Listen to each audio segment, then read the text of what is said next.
Okay, excellent. We're going to go ahead and see if we can get somebody to join into this. We've just got it started up again. Let me see if I can get this started.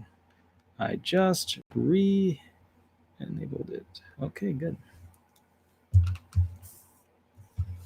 Write down a few notes for the intro. Get this all started. All right, so what do we have here?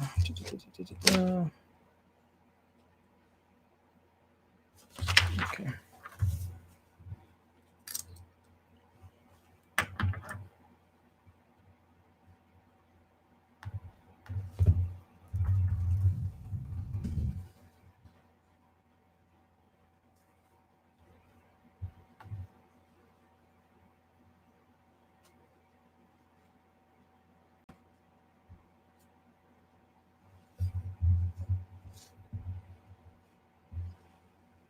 Okay, guys, we're just going ahead and working through some of the details. We're going to go ahead and start at 8:10. In the meantime, we're just kind of fixing some little call in, ready to roll. So I'm just going to go ahead and let's see, find that phone number. 1 second. Okay, I'm going to go ahead and call this person right now to begin.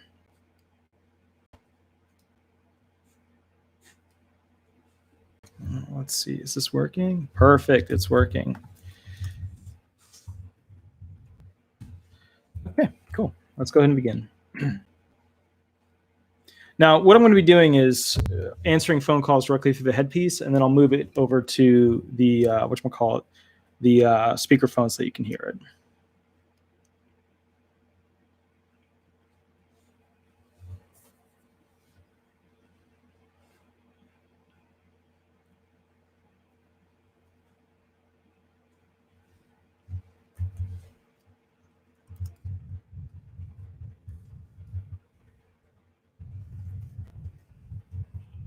Howdy, madam. We're going to be starting a little bit sooner than 8:10. Can you hear me okay?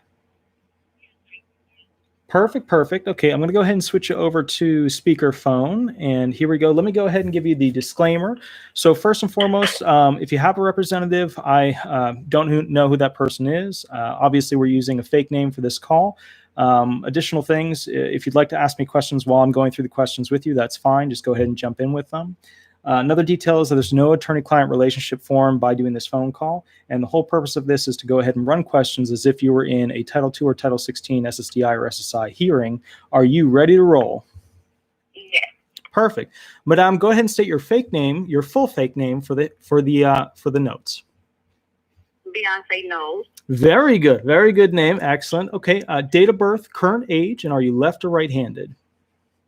I'm 36, right-handed, birthday 4/6/84.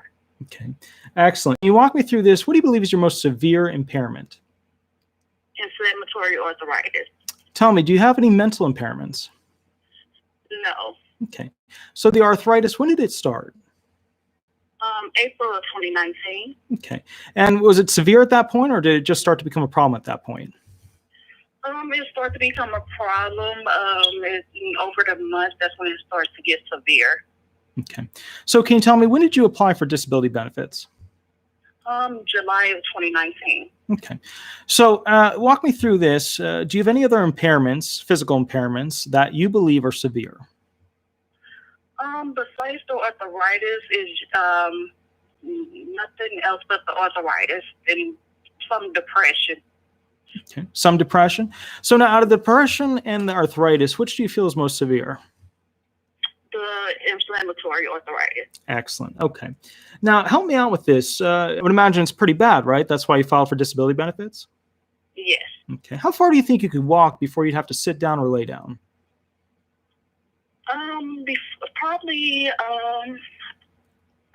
Probably 10 feet, probably. I don't know. 10 feet? Okay, that's pretty short distance. What do you feel after walking 10 feet? I'll be out of breath, pain in my knee, and it's real stiff, and I have a permanent limp. So after that short amount of time, I have to really sit down. Okay. Do you have a sharp? Do you have a pointy? Do you have a lightning-like? Do you have a grinding sensation? What kind of pain is it? Like a sharp pain, and I can hear my knee bone pop. Okay, excellent. And which knee is worse? The right knee. Okay, excellent. Now, here's the thing. With these questions, I'm throwing you softballs at this point. I'm giving you simple, quick, direct, easy questions to answer. Now, I'm going to go ahead and turn it up and throw some trick questions in. I'm going to throw them in here and there, and then I'll explain after you answer them why you should have answered them a different way. So are you ready for those? Yes. Excellent, madam. So who's the main doctor that's currently treating you? And just make up a fake name. Dr. Washington. Perfect. An excellent doctor. Let me ask you this. Has he prescribed any walker, crutches, canes, anything that's like an orthopedic device to help you ambulate? A leg brace. A leg brace. Excellent. And is it on the problematic leg or is it on the better leg? On the problematic leg. Okay. So you can only walk 10 feet. One would presume that you'd also be prescribed some sort of walker, cane, crutch, wheelchair along with that. Why don't you have one of those? I have no idea. Okay. So do you currently have insurance? Yes. Okay. And with this insurance, do you go regularly to that doctor? Yes. Okay. And how often do you go to see that doctor? Is it once a month, once every, 2 months? Once every 2 months. Okay, excellent. So that's quite a bit. So that's a good seeing physician. Now help me out with this. Since you're seeing that doctor so much, that doctor should have a pretty good idea as to what's going on with you, correct? Correct. Do you feel that doctor also believes that you could walk only 10 feet before you'd have to sit down or lay down? I don't know. Okay. I don't know. Okay, that's fine. So I'm going to skip off of that. Let's talk about medications. What kind of medications are you currently taking? Besides the cortisone,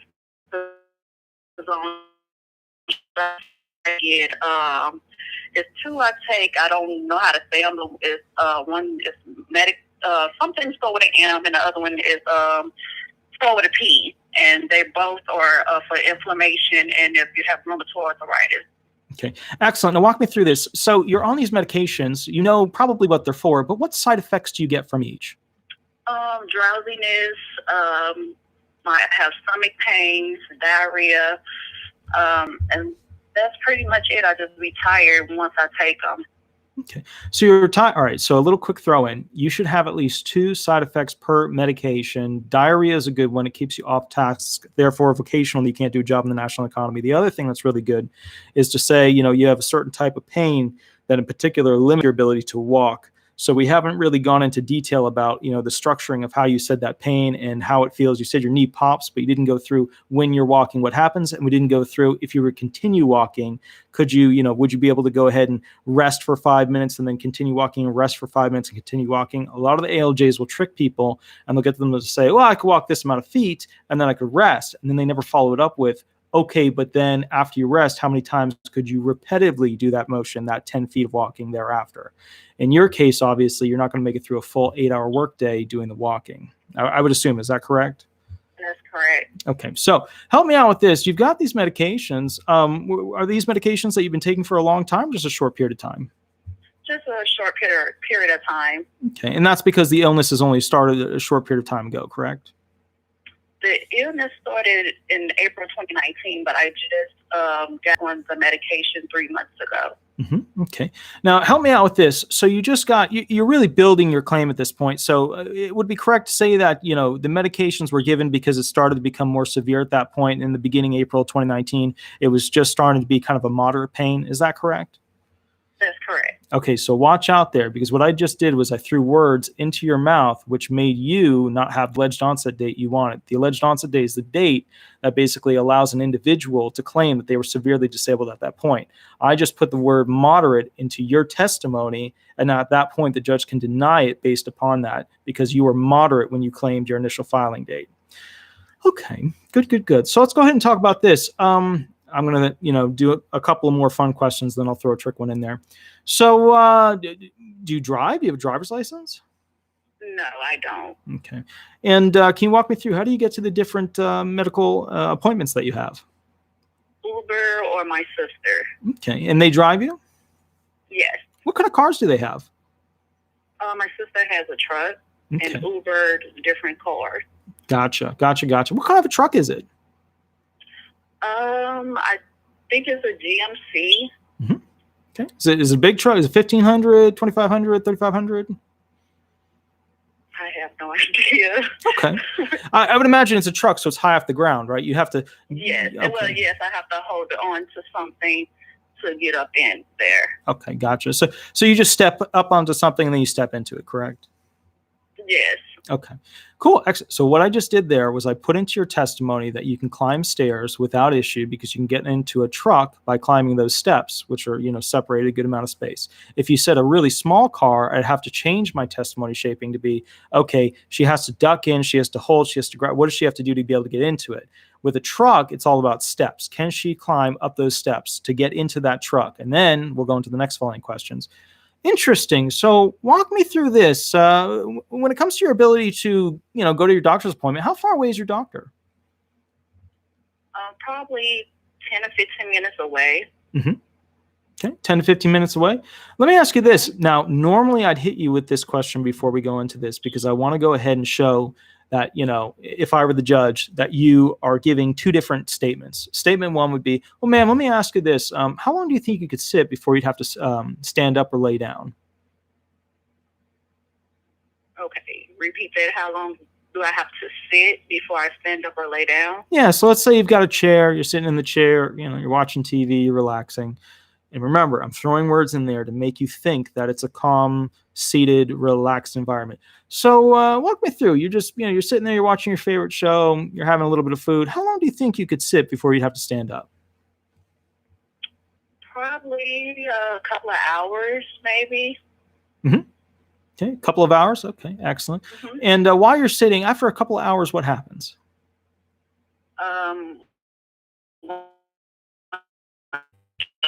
I have this stiffness, and I have to try to walk it out, and take me a little minute to lift to the bathroom or wherever I'm going, to the kitchen or something like that. Mm-hmm. Okay. So after those couple hours, are you feeling any pain? Yes.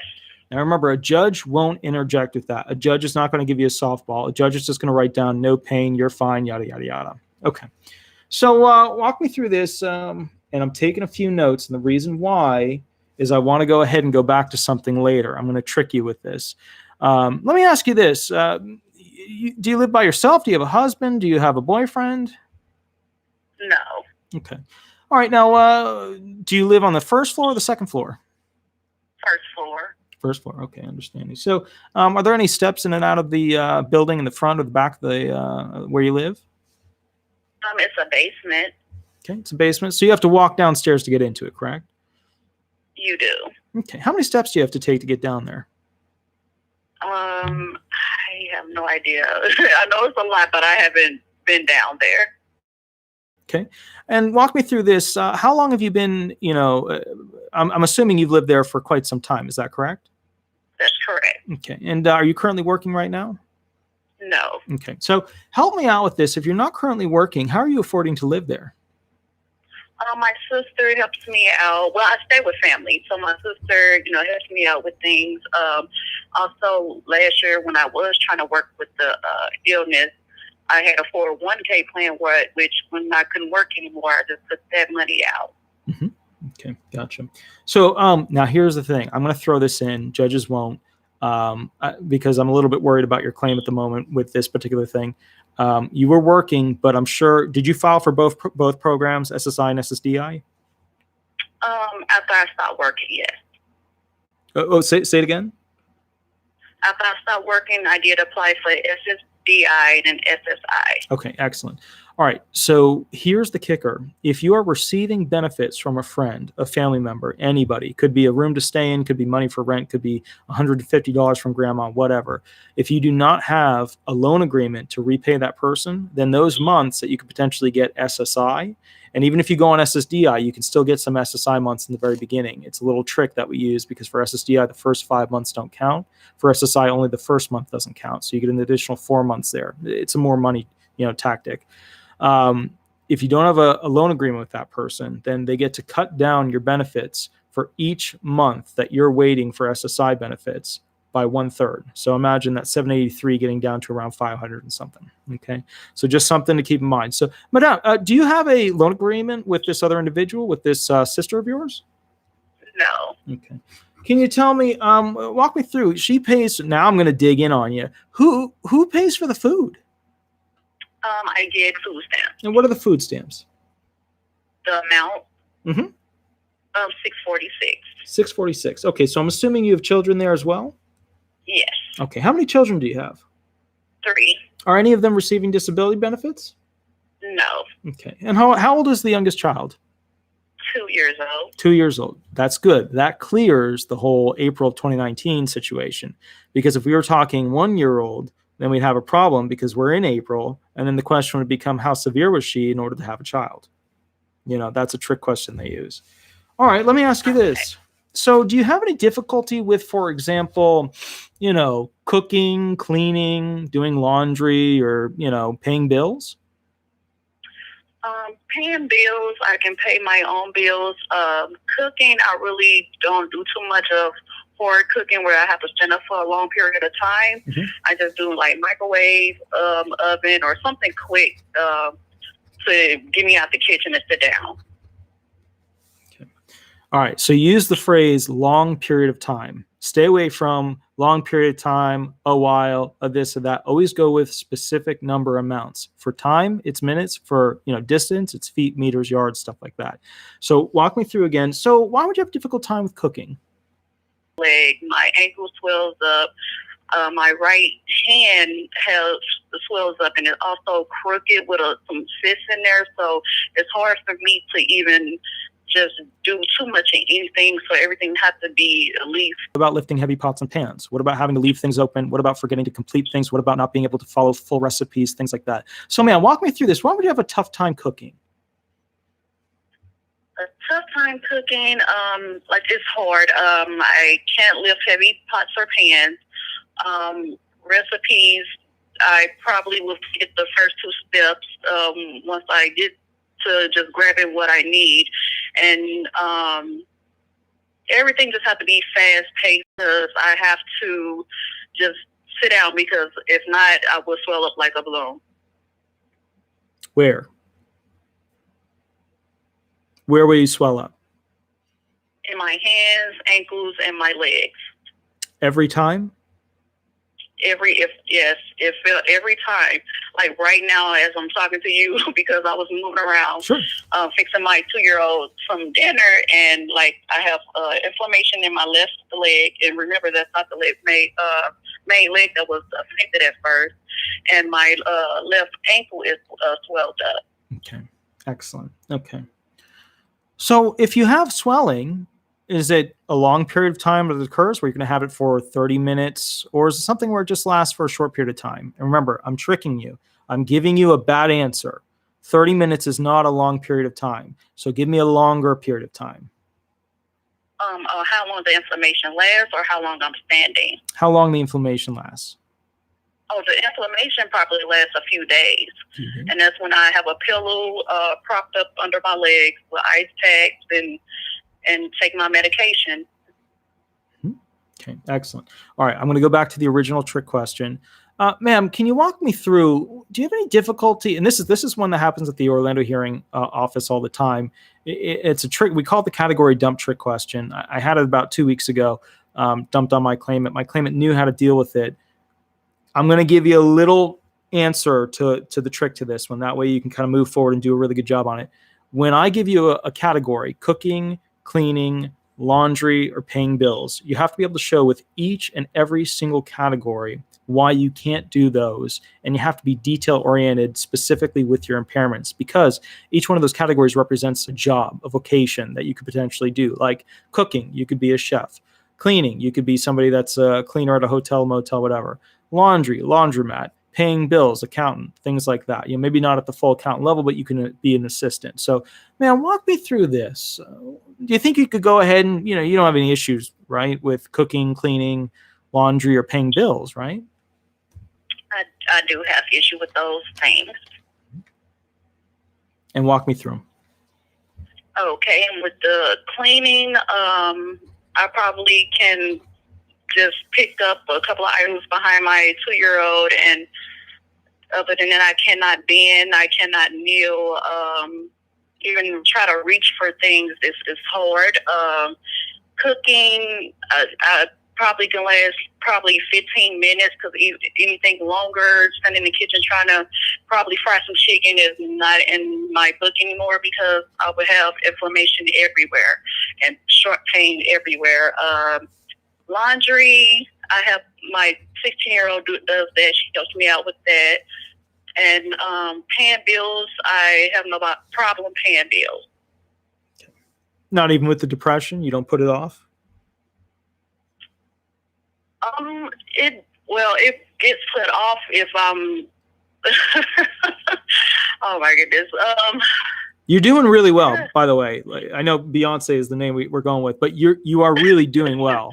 Like, I got to tell you, I'm happy. Like, this is a claim with a claimant that I could push forward. Like, the alleged onset date has to be changed, and we'd have to figure out exactly when the severe impairment truly became severe. But you're doing really well, so keep rocking it. Yeah. Okay. But with the depression, yes, I have children. I have to pay the bills. Okay. So you're able to stay on task and you're able to focus and concentrate without issue, and you're able to pay those bills without issue. Without issue, yes. Okay. So be careful there. I just stated you can concentrate. You can stay on task. I just threw a bunch of words in there that are all part of what's called an RFC, residual functional capacity. We use that to say what a basketball player, some sort of professional sports player, they measure how high they can jump, they measure how far they can run. Well, we do a disabled person's version of that. And that disabled person's version, it includes things like how well can they concentrate, can they stay on task, stuff like that. So if I'm feeding you words, then you need to find a way to explain to me why you couldn't do those things or why those words are incorrect. So let me ask you this: when it comes to concentration, it sounds like you can really sit down and concentrate, get the bills done, take care of all the kids, stay on task, and get all those things done. Is that correct? Oh my God! Yes. I'm trying to figure out how to answer that because it's like you said, it is hard. Now that I'm glad we're doing this, it's real hard. Sure. Because with that, it's like I don't have a problem paying the bills, even though you can have a slight depression, but concentration, sometimes maybe I get a little thrown off here and there, but that question is hard because it's like, I don't know how to explain it. Okay. Let's skip it for now. Let's go on to the next one. But you're doing really well. So walk me through this. If you receive the benefits, the monthly check, the insurance, how would you use them? To take care of my children and my bills. That's what it's for. Okay. Do you smoke cigarettes? No. Do you drink alcohol? No. Okay. Any history of narcotics, anything like that? No. Okay.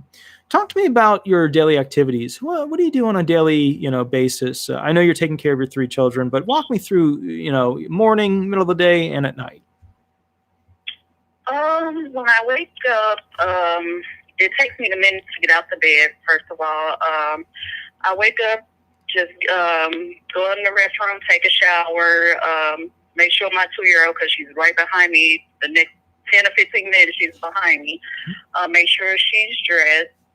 And besides that, the rest of the day is just making sure that the kids is okay. I'm trying to be okay and can't do anything else but just those things, just that. Okay. Get up and try to get through the day, basically. Okay. So you're able to take care of 3 children. Obviously, that's a struggle for most people. So do you think you're good at it? So far I am. I have a 2-year-old, 13-year-old, and 16-year-old. The 13 and 16-year-old, they help me out a lot.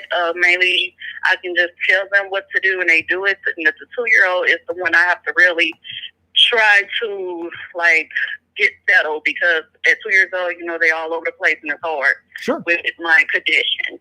Sure. Okay, now I'm going to dig in on you a little bit.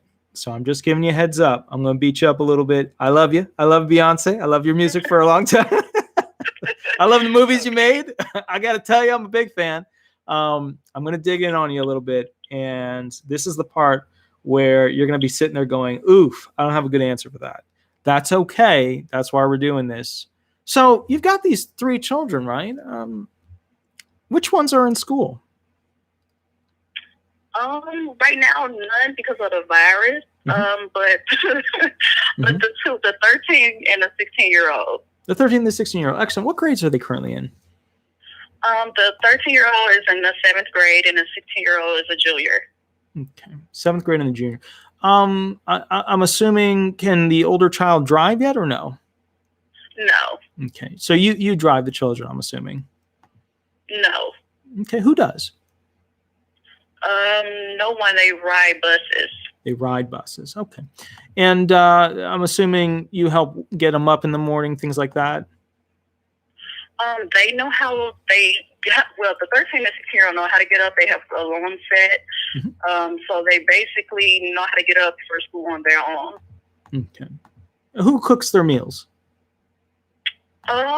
Mostly the 16-year-old, but sometimes I do if sandwiches. Just sandwiches, noodles, or a pizza in the oven. But mostly the 16-year-old. No, I saw her a lot. So she, ever since this happened, she know how to feed her and her sister, some meals to help me out. Okay.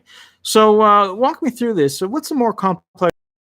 Because that's, waiting on a turkey. I can't do anything, but anything fast, noodles, pizza, sandwiches, something quick. That's it. That's like fast food. Okay. Now, normally what I would do is I would go into trick questions about when you said pizza and things like that, going into how you order food.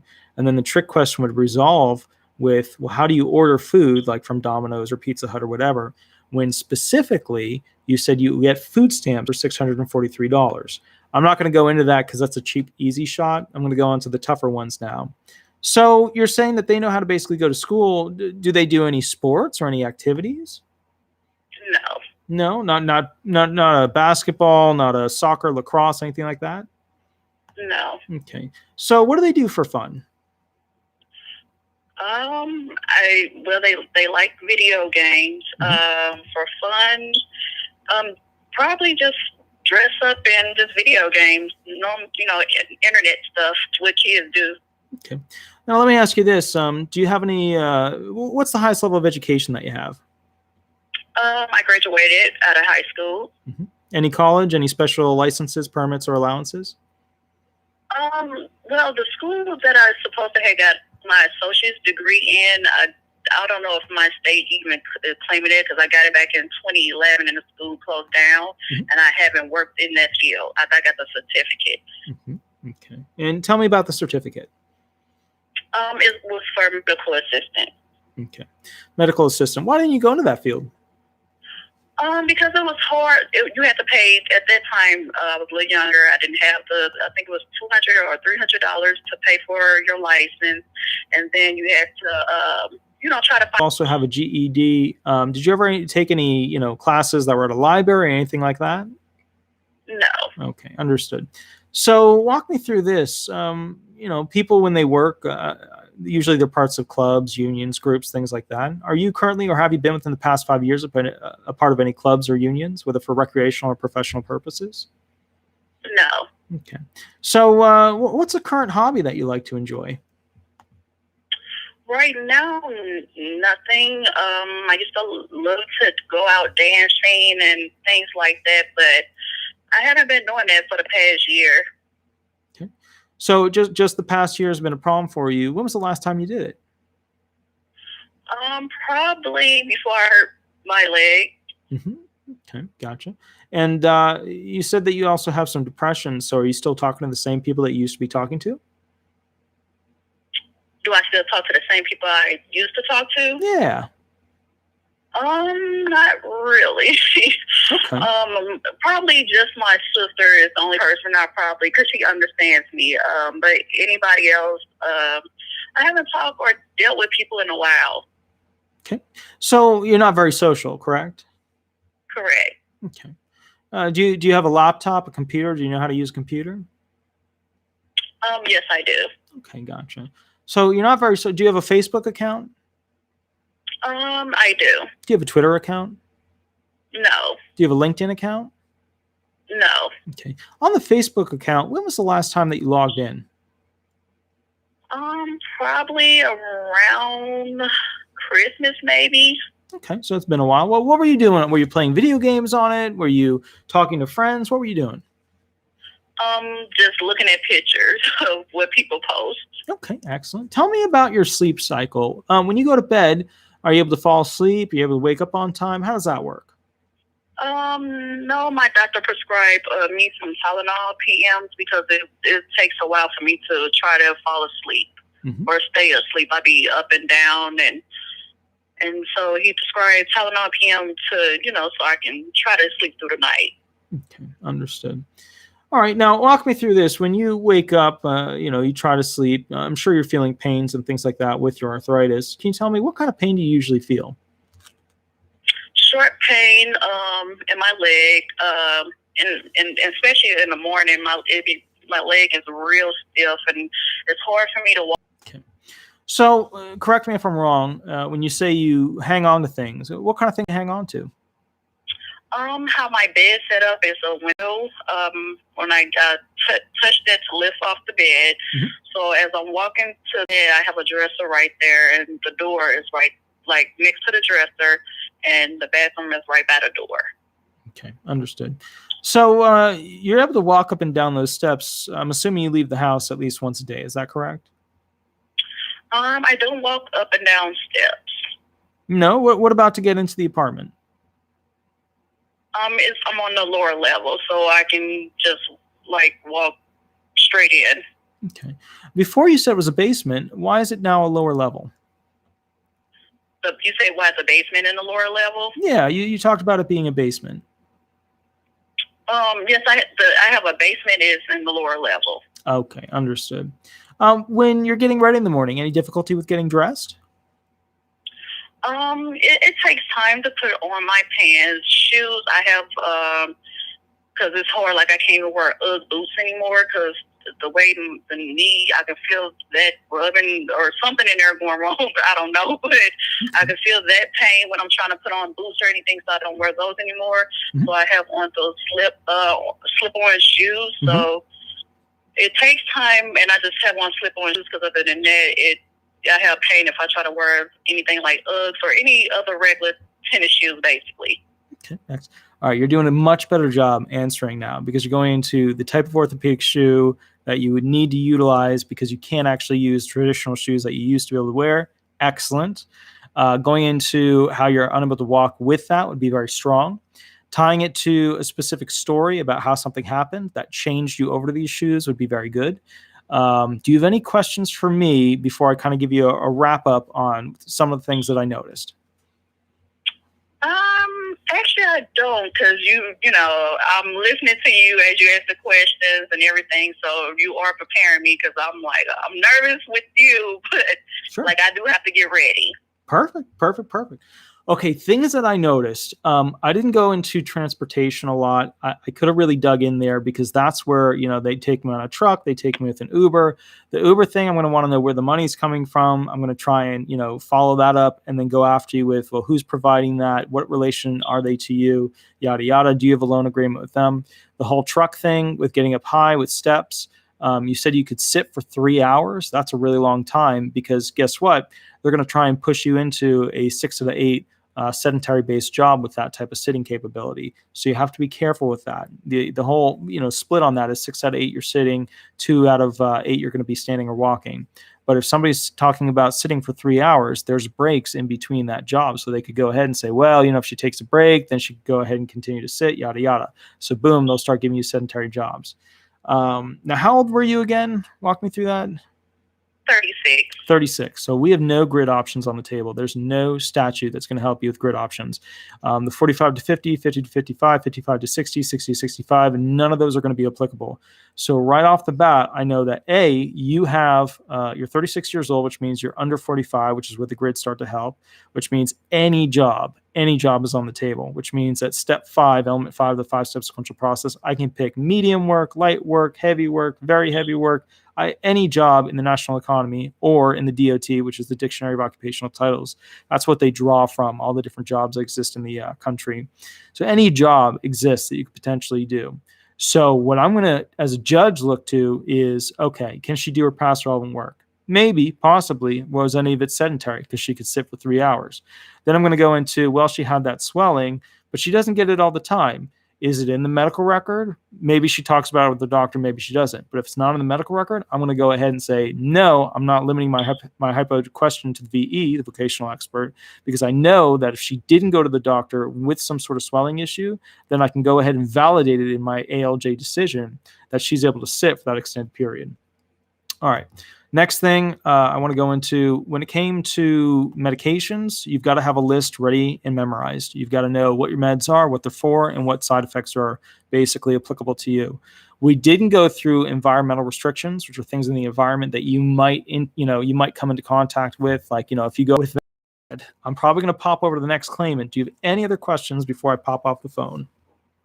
Oh, no, thank you so much. You helped me out a lot. Excellent, madam. Have a wonderful, wonderful day. You too. Thank you. Bye-bye. Okay, guys. So real quick, that first claimant of doing this live show, which is supposed to be from 8 until basically 10, we did it for, I don't know, about 30, 35 minutes. That's how long it usually will take. Now, this was a little bit more drawn out. I didn't ask all the questions I normally would because with this claimant, I wanted to explain some of the issues that she was going to run into while going through the process. She did very well. Yeah, I'm sorry. I talk fast. I'll slow it down. She did incredibly well for an individual who is not traditionally trained by somebody who, has gone through the process. So let's say that, this person came from a big box firm or they've never had an attorney and things like that. Usually that claimant, that individual will have no idea how to approach these hearing questions. If you were to ask them, what are your top 5 impairments? If you were to ask them, what's your most severe impairment? They would know, which is weird because they're going in front of a judge to explain why they can't work because of their most severe impairment.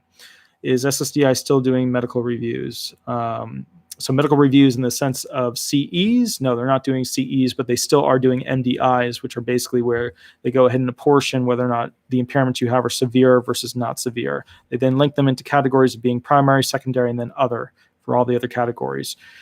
First thing ALJs usually look at to answer the MMM001 question is in the A folder, and there's these folders inside the ERE. The ERE is the system we use to digitally review documents that are available. So think of it as a client management system. In this ERE, there's the A folder, B folder, D folder, E folder, F folder. There's no C folder. It used to be back in the day when we had paper folders. Now we don't. So there's no C folder. What you need to know is basically this. The first thing the judge is going to go to when looking at a claim is what did the DDS rep at the prior initial filing and reconsideration find about this particular claimant? Because the DDS rep has to put up this whole form and go through all the details in this form as to what they found. Now, DDS has some buddies that they use to go ahead and help them. For example, they have vocational experts, they have medical experts, they have medical consultants. Medical consultants review the record and then give a decision to the DDS rep as to whether or not they feel that they're disabled or not. And medical experts are the individuals you go to as part of your CEs, your consultative examinations. Vocational experts are those individuals that, basically give jobs in the national economy that you could potentially do. I know you guys don't all know the 5-step sequential process, which are the elements for what makes up disability benefits. That's fine. You don't really need to know them all. But as we go through this, I'll try and point out with the next person exactly which elements are relative to that particular question. So at this point, I'm going to leave the phone open and go ahead, and whoever wants to call in next, I'll answer it, and then we'll kind of go from there. But while I'm waiting for a phone call to come in, I'm going to kind of explain what the 5 elements are specific to kind of the modern 2020 way that adjudicators, judges, DDS reps, things like that actually review the claim. All right, so let's start with what is the 5-step sequential process and why is it relevant in 2020? The 5-step sequential process, it's a fancy way of saying something really, really simple. It is basically the process by which we go through 5 elements. There's just 5 elements. Think of them as 5 little checks, right? Check 1, 2, 3, 4, 5. That's all we're going to go through. Element 1 is a financial element. It's a money element. Are you earning enough money in the national economy per month, right, to go ahead and basically be over a certain amount? And if you're earning over that certain amount per month, guess what? You are not eligible for disability benefits. That's called SGA, substantial gainful activity. So just as a round number, because it changes every year because of COLA, cost of living adjustment, but as a round number, just think like around $1,300. If I'm earning over $1,300 a month, then in that case, I've got a situation where I can't be found disabled because I'm working and earning SGA. SGA stands for substantial gainful activity. That's element 1. So if you violate any of these elements, guess what? You are not found disabled at any point. That's kind of the crappy part about it, is that if you violate any one of these 1 through 5, you're done. That's it. The analysis stops. The adjudicator stops. They look at this and they go, hey, there's no, our analysis stops. All right, next thing you need to know is this. I have a gremlin. Okay. So next thing that you need to know is that throughout this process, we have element 2. Element 2, in my opinion, is the second most simple element to describe. It's all about length of time. So the first element was financial, right? Money, financial. The second element is all about time, physical time, a timeline, if you will. We question this. Is the impairment severe in a sense of time, right? Will the impairment last 12 months? Has the impairment lasted 12 months? Or is the impairment terminal? Okay, or is the impairment terminal? So what I'm going to do is I'm going to put Shadow down, and he's going to go ahead and jump back up on me. But here, let me put the phone number in there. That way one of you guys can call in. If you're brave enough, I know it's scary. There we go. And there we go. Okay, so if you guys are brave enough to call in, I'll go ahead and run questions with you. The bottom line is that element 2 is, will your impairment last 12 months? Has it lasted 12 months? Or will it be terminal? Terminal just means you'll die from it. Okay, and terminal claims, they usually go through what's called CALs, compassion allowance listings. All right, so let's go on to element 3 now. Element 3 is miserable. It is so miserable. It's the toughest element to understand. It's just a really tough element. So element 1 was a financial element. Element 2 is basically a time element. How much time? 12 months. Got to last 12 months to be a severe impairment. And then element 3 is all about what's called listings. Listings. Yeah, I can do an interview with someone with mental issues. I had a claim today with a judge in Orlando on mental issues. All right, so let's go through this. Element 3. This is a tricky one. Oh, did I miss an issue? Oh, I did. Oh no, I'm sorry. Hold on. I did. There you go. Perfect. So let's talk about this real quick. Element 3 has to do with listings. Listings are predefined. Imagine a big list all the way to the ceiling, a predefined list of bullet points. Each bullet point is an impairment, right? Each bullet point is an impairment. So let's talk about that real quick. So you basically have all of these lined up impairments, right? You would think, oh, it must be a lot of impairments. It is a lot of impairments. They're broken down for adults category, and there's 14 categories. And these impairments are bullet points in a big list, and those are called the listings, right? Big list, listings make sense. You have to, and here's the language, meet, equal, or exceed. You got to meet, equal, or exceed, right? You've got to meet, equal, or exceed one of those listings. Now, a lot of people don't understand what meet, equal, or exceed means. The Supreme Court came out with one of the cases and said, you got to have medical equivalency. But let me break it down for you so you understand the specifics of element 3. You have to meet. Oh, we got somebody calling in. Let me go ahead and do this.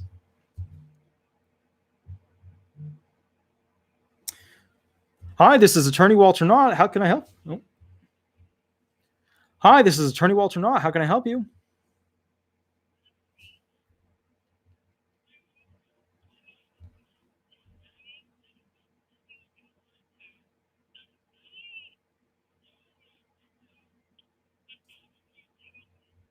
Uh-huh.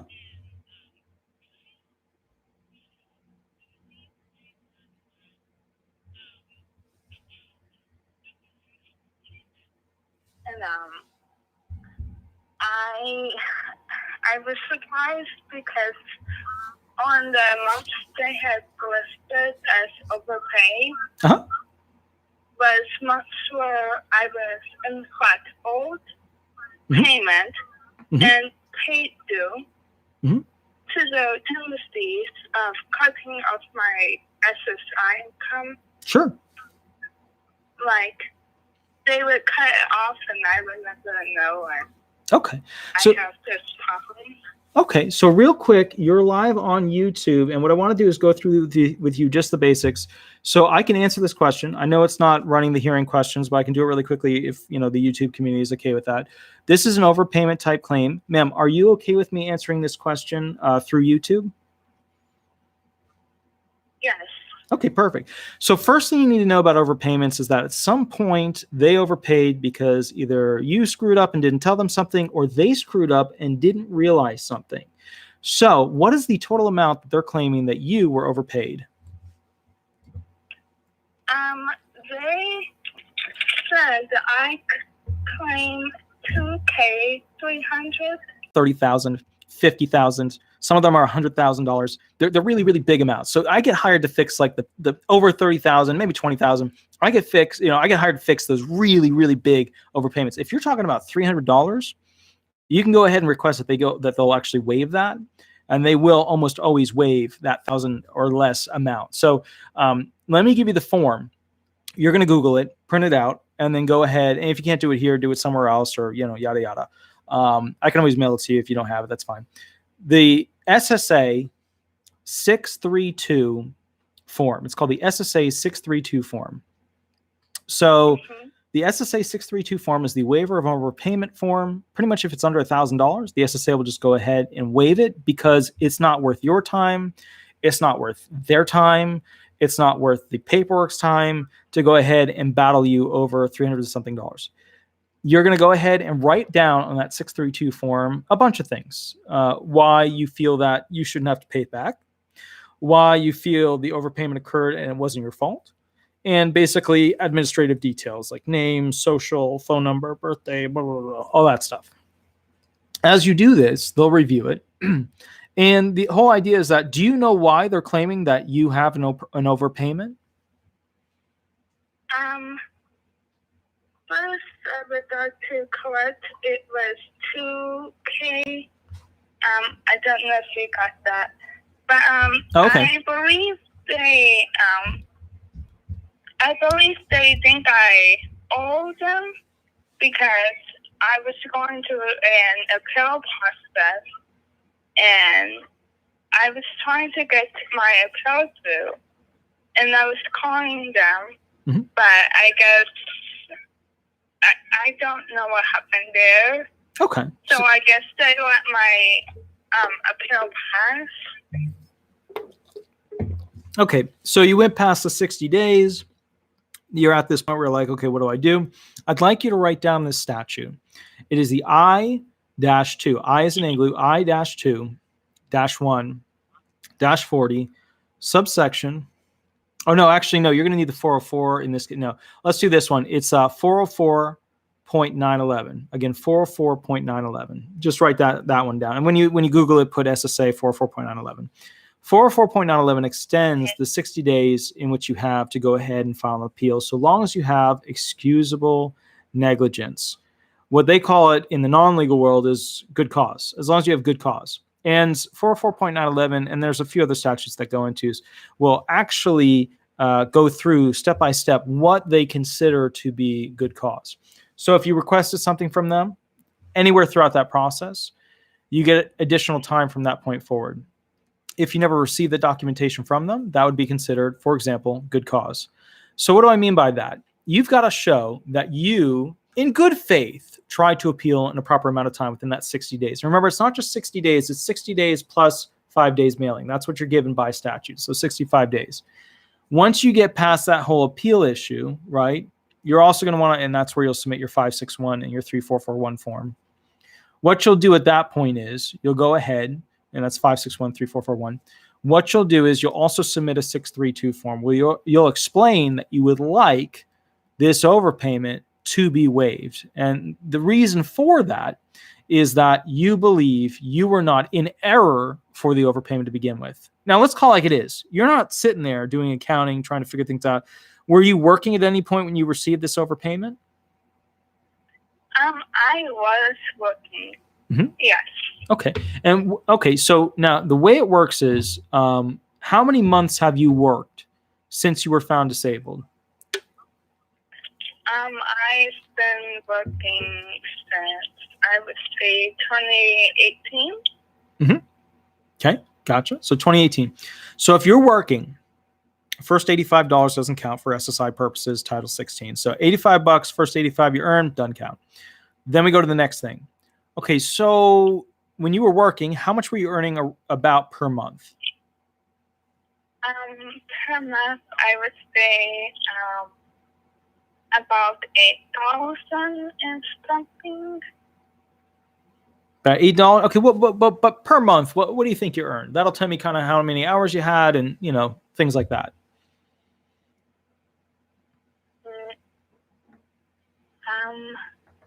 Kind of tricky to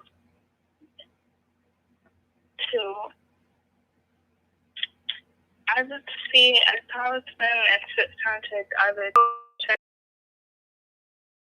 So Bi-weekly? Okay, so bi-weekly, what is it? Is it $600? Is it $200? Is it $800?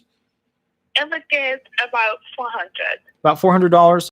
$800 Yeah. every month. All right.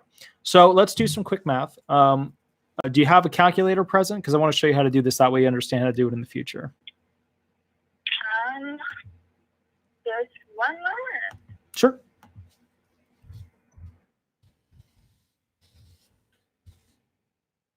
I don't think I can pull one up real quick. Let me know when you're Okay, ready. I'm ready. Okay, perfect. Enter 800 into the calculator. That's how much you make per month. Okay, 800. Okay. Now subtract $85 from that. That's the amount that doesn't count either way. Okay, 85. Subtract. I got 715. Perfect. Your calculator's working great. Now divide that by 2.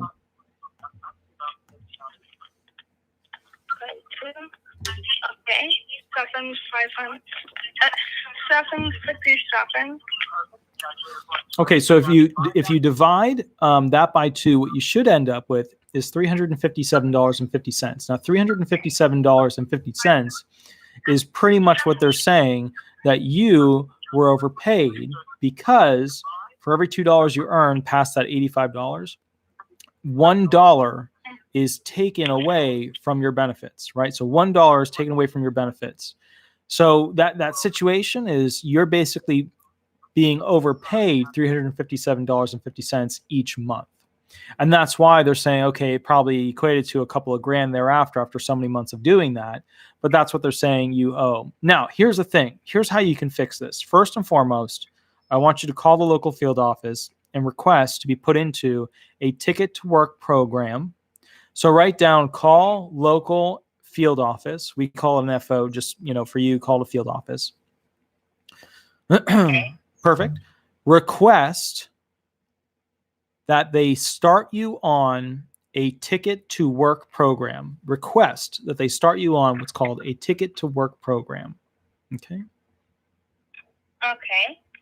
Now that ticket to work program is a program where basically you sign a contract with the local field office at the SSA to be able to work for 5 years, keep all the income, keep all of your benefits. But after that 5 years, they get to go ahead and take you off the program. Now, what a lot of people do is they go ahead and work and see what they can do, but then at some point they can't keep working, and then they have to get out of that contract. They have to go back to full-time disability benefits. However, this might be good for you because it will get you the additional income and see if you can work yourself up to full-time, because obviously, correct me if I'm wrong, you're only working part-time right now. Right. Okay, excellent. So with that said, you're going to request that they set you up with a ticket to work program. It's like, a big city, kind of like, Orlando, Fort Lauderdale, Chicago, New York, LA. Do you live in a big city? No. Okay, so you live in a small town. Okay, so here's the kicker with living in a small town. You need a regional field office manager. You need a regional field office manager to go ahead and set you up with the Ticket to Work program. You don't just need a regular manager, you need a regional manager that's specifically trained on the Ticket to Work program system. So you might have to travel to a larger city in your area to go ahead and meet one of those individuals to sign the contract with the SSA to do a Ticket to Work program. I'm just giving you a heads up. That's how it works. It's tricky. It's unusual, but that's the practical application part of it. Now, once you've begun that process, I still want you to file that SSA 632 form. The SSA 632 form will get you the waiver of overpayment. You can explain to them how you didn't understand the rules. You know, I don't know what your impairments are. Could be mental, could be, you know, depression, anxiety, could be IQ based, could be lack of understanding, functional capacity of the brain, things like that. Any aspect of that could be used to show how you did not have the cognitive ability to understand and perceive the rules and regulations presented by the SSA for SSI pertaining to working while receiving benefits. So, you know, basically you'll go and fill out that 632 form. You can always email it to me. I'll take a look and I can always shoot you some ideas and things like that. If you need the email, it's just on the website. It's on the YouTube videos and all that jazz. So with that said, the bottom line here is you want to file the 632 form with the local field office. You want to call the local field office and get them to set you up on a Ticket to Work program. And you want to also file that excusable negligence, that good cause brief for that 404.911 statute, which will say, hey, I missed my deadline to appeal, but I still want to appeal. And that's important. So you want to do those three things to work on that overpayment claim, and that'll get you rolling in the right direction. Okay? Okay, and where can I find this 911 statute? Oh, wait, the 404.911 statute. So what you're going to do is you're going to Google, and you're going to put in SSA 404.911. So I'll Google it right now with you. SSA 404.911. God, it's so sad that I have these numbers memorized until I have fun Friday nights. You're going to click on the first link. It's Code of Federal Regulations, Social Security, code 404.911, good cause for missing the deadline to request review. That's basically it. Any one of those options is something that you can look into to basically go ahead and say, this is the reason why I missed my opportunity to appeal into reconsideration. So I'll give you a quick example one, and then we'll go ahead and switch over to doing more hearing questions. You asked us for, so let's take a look at subsection, let's do B, subsection B5. You asked us for additional information explaining our action within the time limit and within 60 days of receiving the explanation you requested reconsideration or a hearing, or within 30 days of receiving the explanation you requested appeals counsel review or file the civil suit. All right, that's a lot of fancy words, but let me break it down. You asked us for additional information. So you reached out to them. You gave them a call, you sent them a letter, whatever. You faxed them. You reached out to them. I don't understand what to do. Send me something, right? Here's a piece of paper. I'm making a statement to you. You reached out to them. That's a statement. Explaining our action within the time limit, right? So within the 65 days, within 65 days of your issue popping up, of you getting that letter that said you are an overpayment claimant, we have an overpayment against you. The bottom line with that is that you have 65 days to reach out to them, to ask them for additional information, to say, I don't understand what's going on, send me something. Because the moment you say, I don't understand what's going on, what do? They're supposed to send you appeal documentation. They won't always send you a 632, which is the waiver of overpayment, because the government likes to get paid. All right, so let's walk through that real quick. I have Shadow jumping in. You asked us, hi. So you asked us for additional information explaining our action within the time limit and within 60 days of receiving the explanation. So the moment you said to them, hey, I need to know, I need help with, I don't understand. The moment you reached out to them for further explanation, the moment you did that, you got an additional 60 days, right? At that point, you got an additional 60 days to go ahead and fix this. Now, let's say that you still missed your 60 days.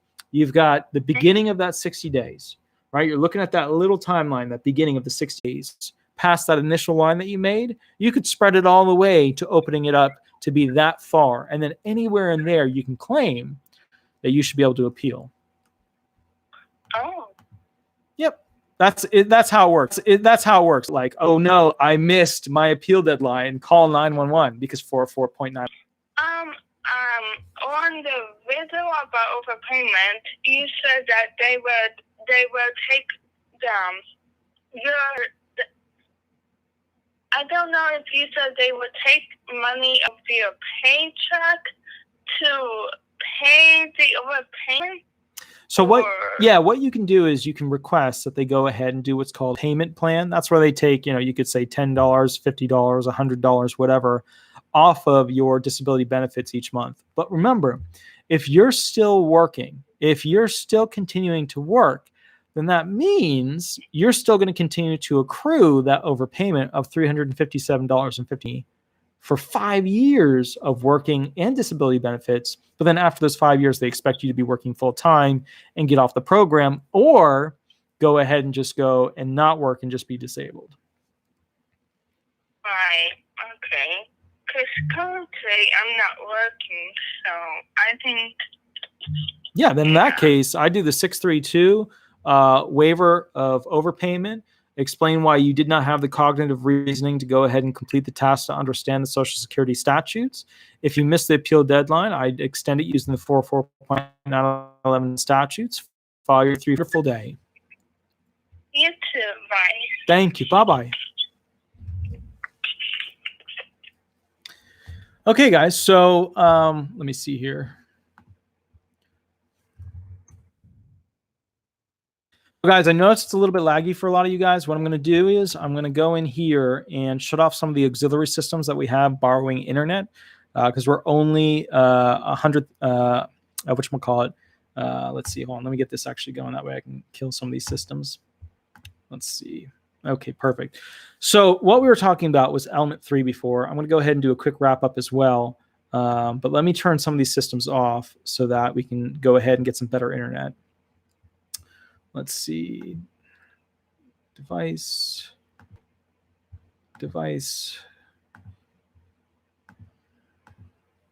Good. Okay, perfect. So the internet will be getting a little bit better, a little less laggy just shortly. 1 second, and then we should be good to go. And then I'll go back to the 5-step sequential. I'll summarize the initial 3 elements, then we'll keep rolling through them. Now, again, if there's anybody that wants to call for me to run hearing questions with you, that's fine. Now is the time. We're going to be stopping around 10, probably 10:15 since we started late. Ticket to work that you mentioned to the caller. It sounds, yeah. All right. I'll explain real quick what ticket to work actually is. Ticket to work is a program, but don't think of it as a program. Think of it as a contract. It's a contract that you sign with the Social Security Administration.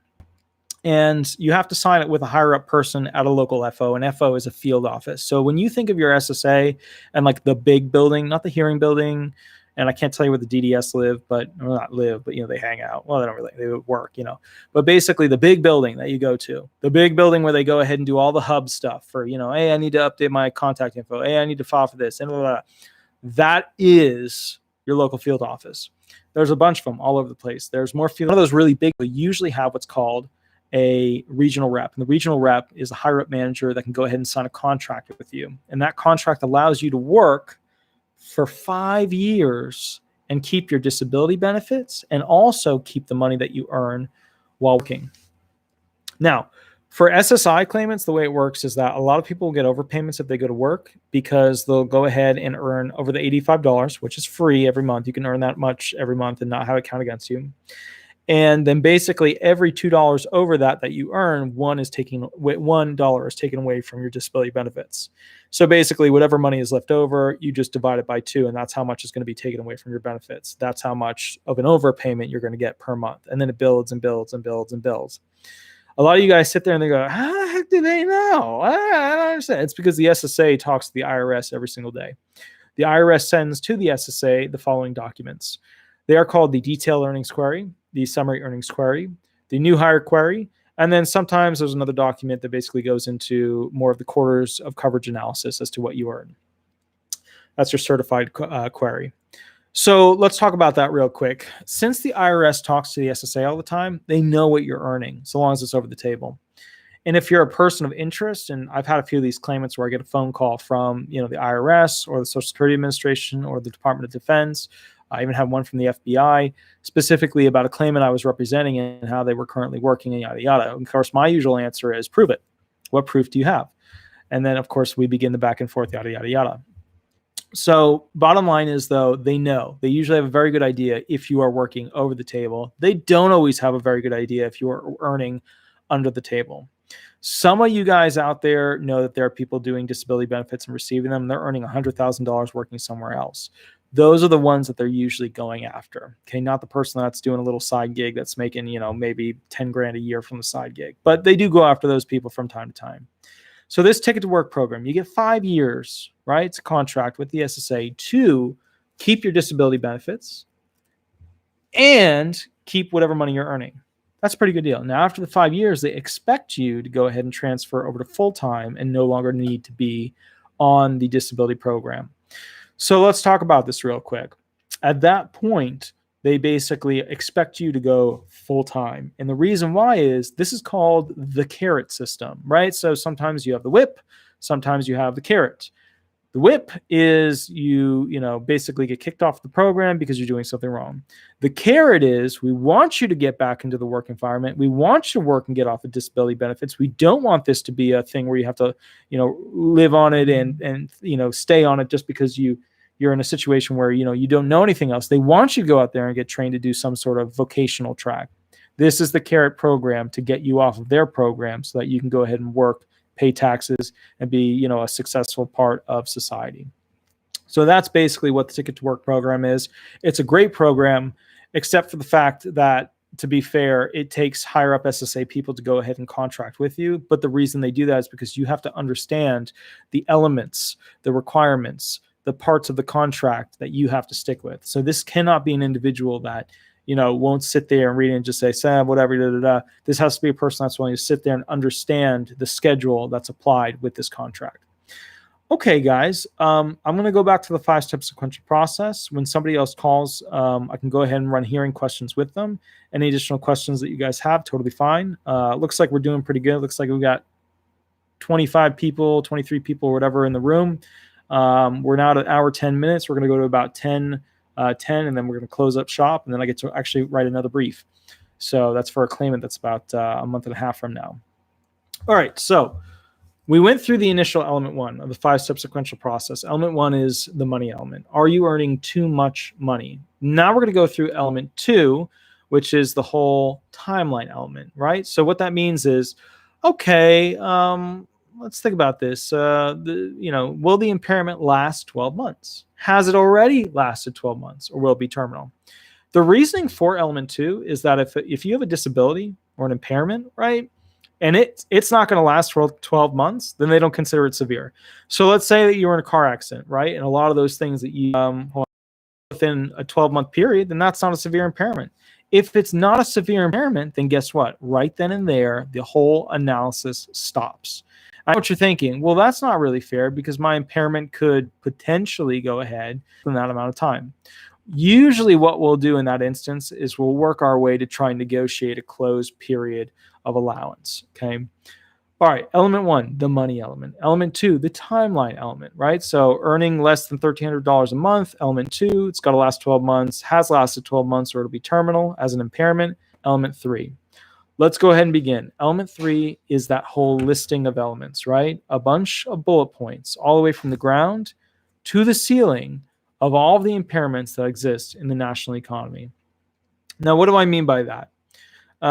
There are 14 categories of impairments. Impairments include, for example, things like, DDD, I'll use the full names, disc degeneration, radiculopathy, fibromyalgia.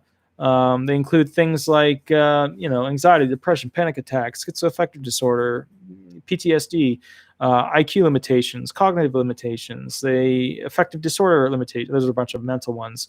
But the bottom line is, it could be anything. It could be a cardio, it could be a it could be a thyroid, it could be whatever. It could be a chemical imbalance, it could be anything. You could be born, it could be congenital. You're born with it as an issue.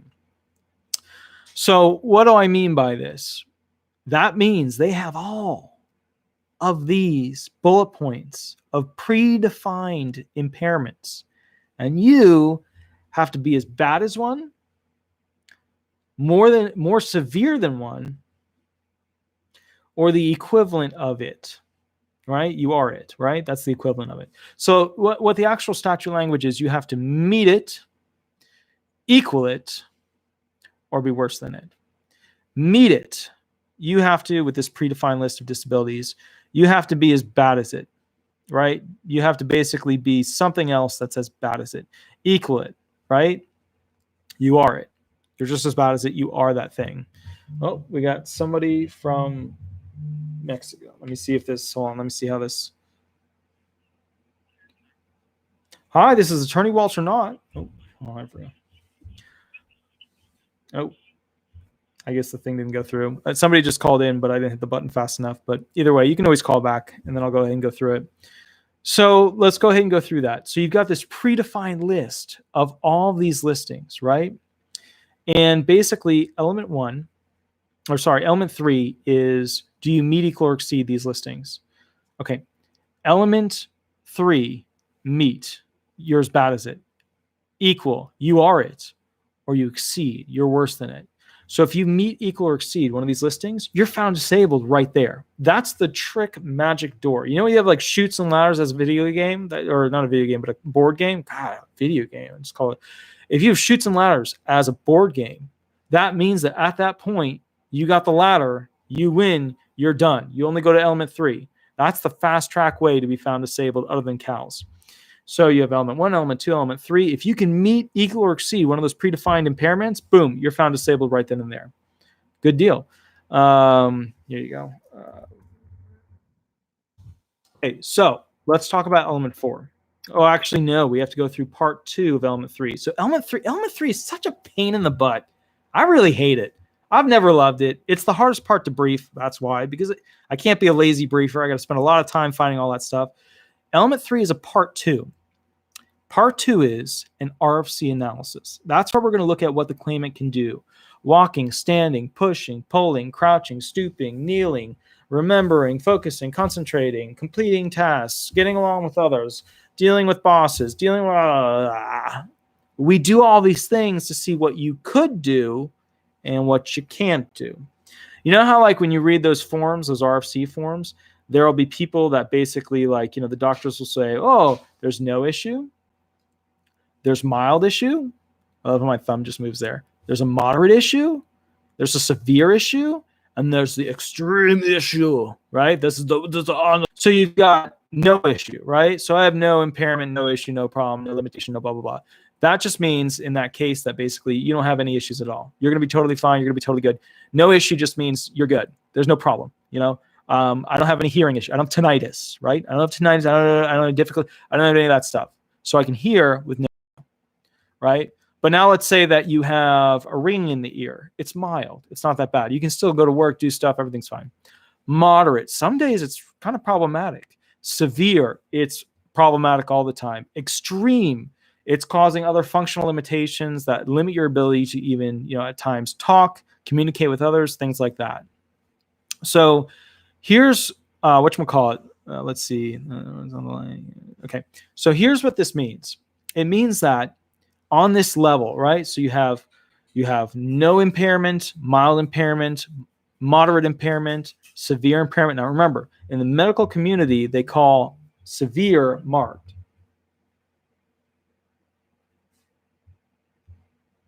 Hi, this is Attorney Walter Hnot. How can I help you? Sure, absolutely.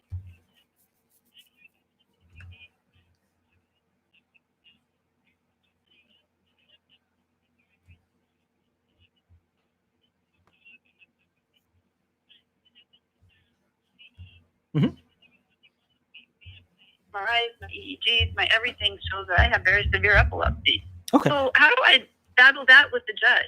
Okay, so first and foremost, is it okay if I record this for live for YouTube? Sure. Perfect. Okay, so just remember not to use your real name. There's no, attorney-client privilege between us, but I'm just going to answer the question and help you the best that I can. Perfect. Okay.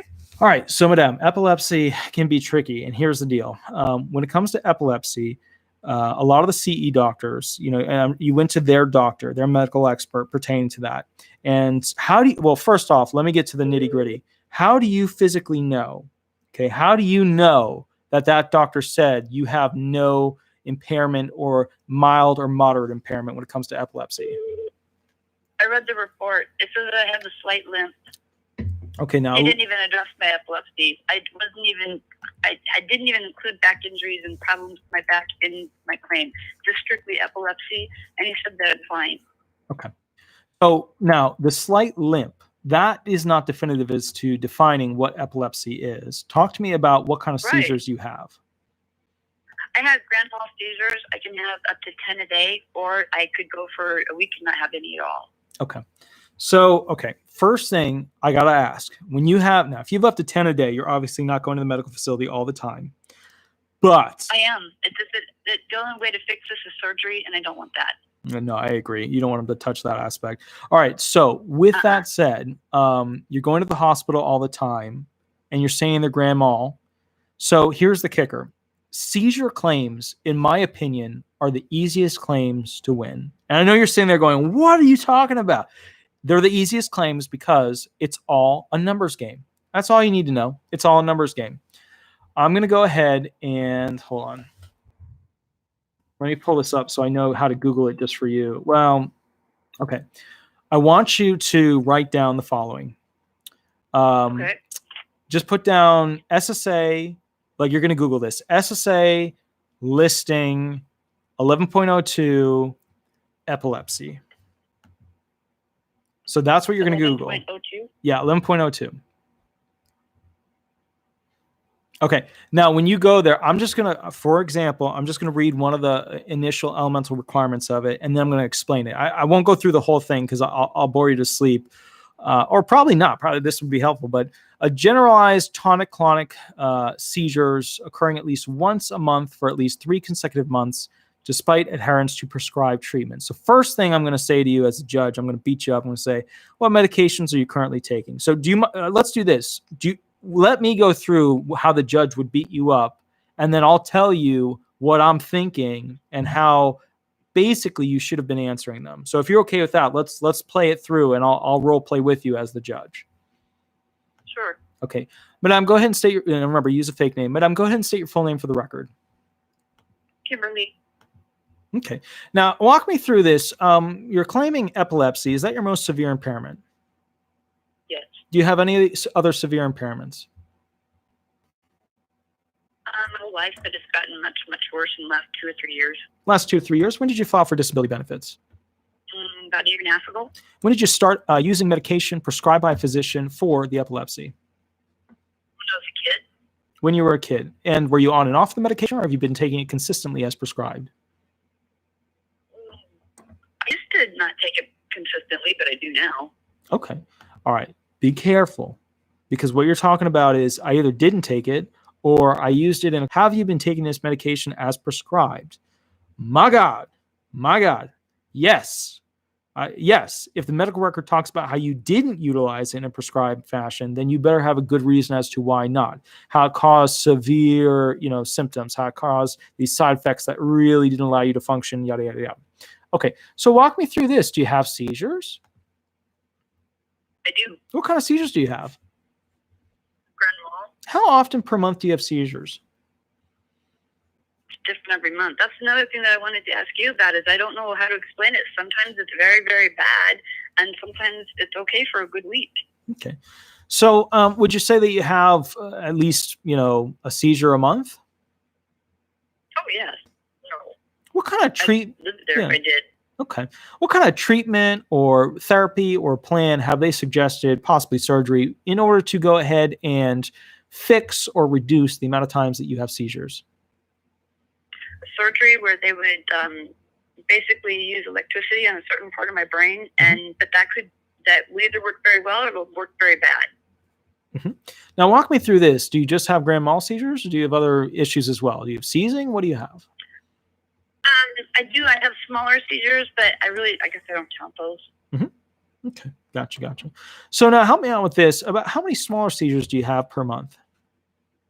Oh, I don't know, 20. 20. How many larger 10. seizures do you have per month? Then I'm a 5. About 5. How many times do you go to the hospital per month? More. Yeah. Every other month. About every other month. All right. So here's where you're going to fall. I can't come out of it. I got you. Now, do you currently have health insurance?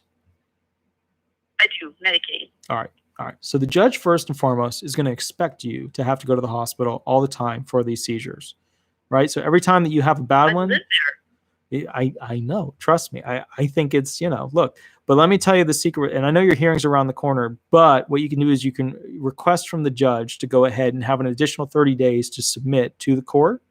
Keep the record open. That's what it's called, for 30 days. And then at that point, you can go ahead and submit. You can go to the hospital basically every 2 or 3 days when you have a seizure, or call 911 or whatever. And at that point, you can submit to the judge the new medical documentation over a 2-week period of you having constant seizures. Now, here, that's one tactic. Okay. That's one trial tactic. And the next thing is, I'm going to read from you a portion of it. Generalized tonic-clonic seizures occurring at least once every 2 months for at least 4 consecutive months. So let's read that. Occurring at least once every 2 months for at least 4 consecutive months. Despite adherence. More like right. 2 years. Right. 3 years. So, and a marked limitation in one of the following: physical functioning, understanding, remembering, interacting with others, concentrating. Now, one thing, I'm just going to throw this in as a side thing, then we'll get back on track. You better bring a third party to go ahead and give testimony as to what happens to you when you have a seizure. Do you have somebody who can give testimony as to what happens to you when you have a seizure? Yeah, absolutely. Okay, good. And here's why. It is the only category inside the SSA that they like to see a third-party person coming in and explaining it, because when you have grand mal seizures, do you pass out? I do. Of course. You pass I'll out. sleep. Yeah, you don't know what's going on. You're having all these issues, physical movements, yada, yada, yada. That's why they like to bring in a third party to go ahead and review it. Now, let me ask you this. These seizures, is there anything that is a warning? You start to feel that uneasy sensation. You start to taste that coppery taste. Is there anything that tells you a seizure is coming? My dog. Your dog does. I have a seizure dog.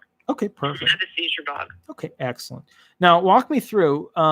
So with that Sure, said, I love my dog. yeah, I know. One of them's, I got Shadow right at my feet right now. And so, all right. I don't even trust people who don't like dogs.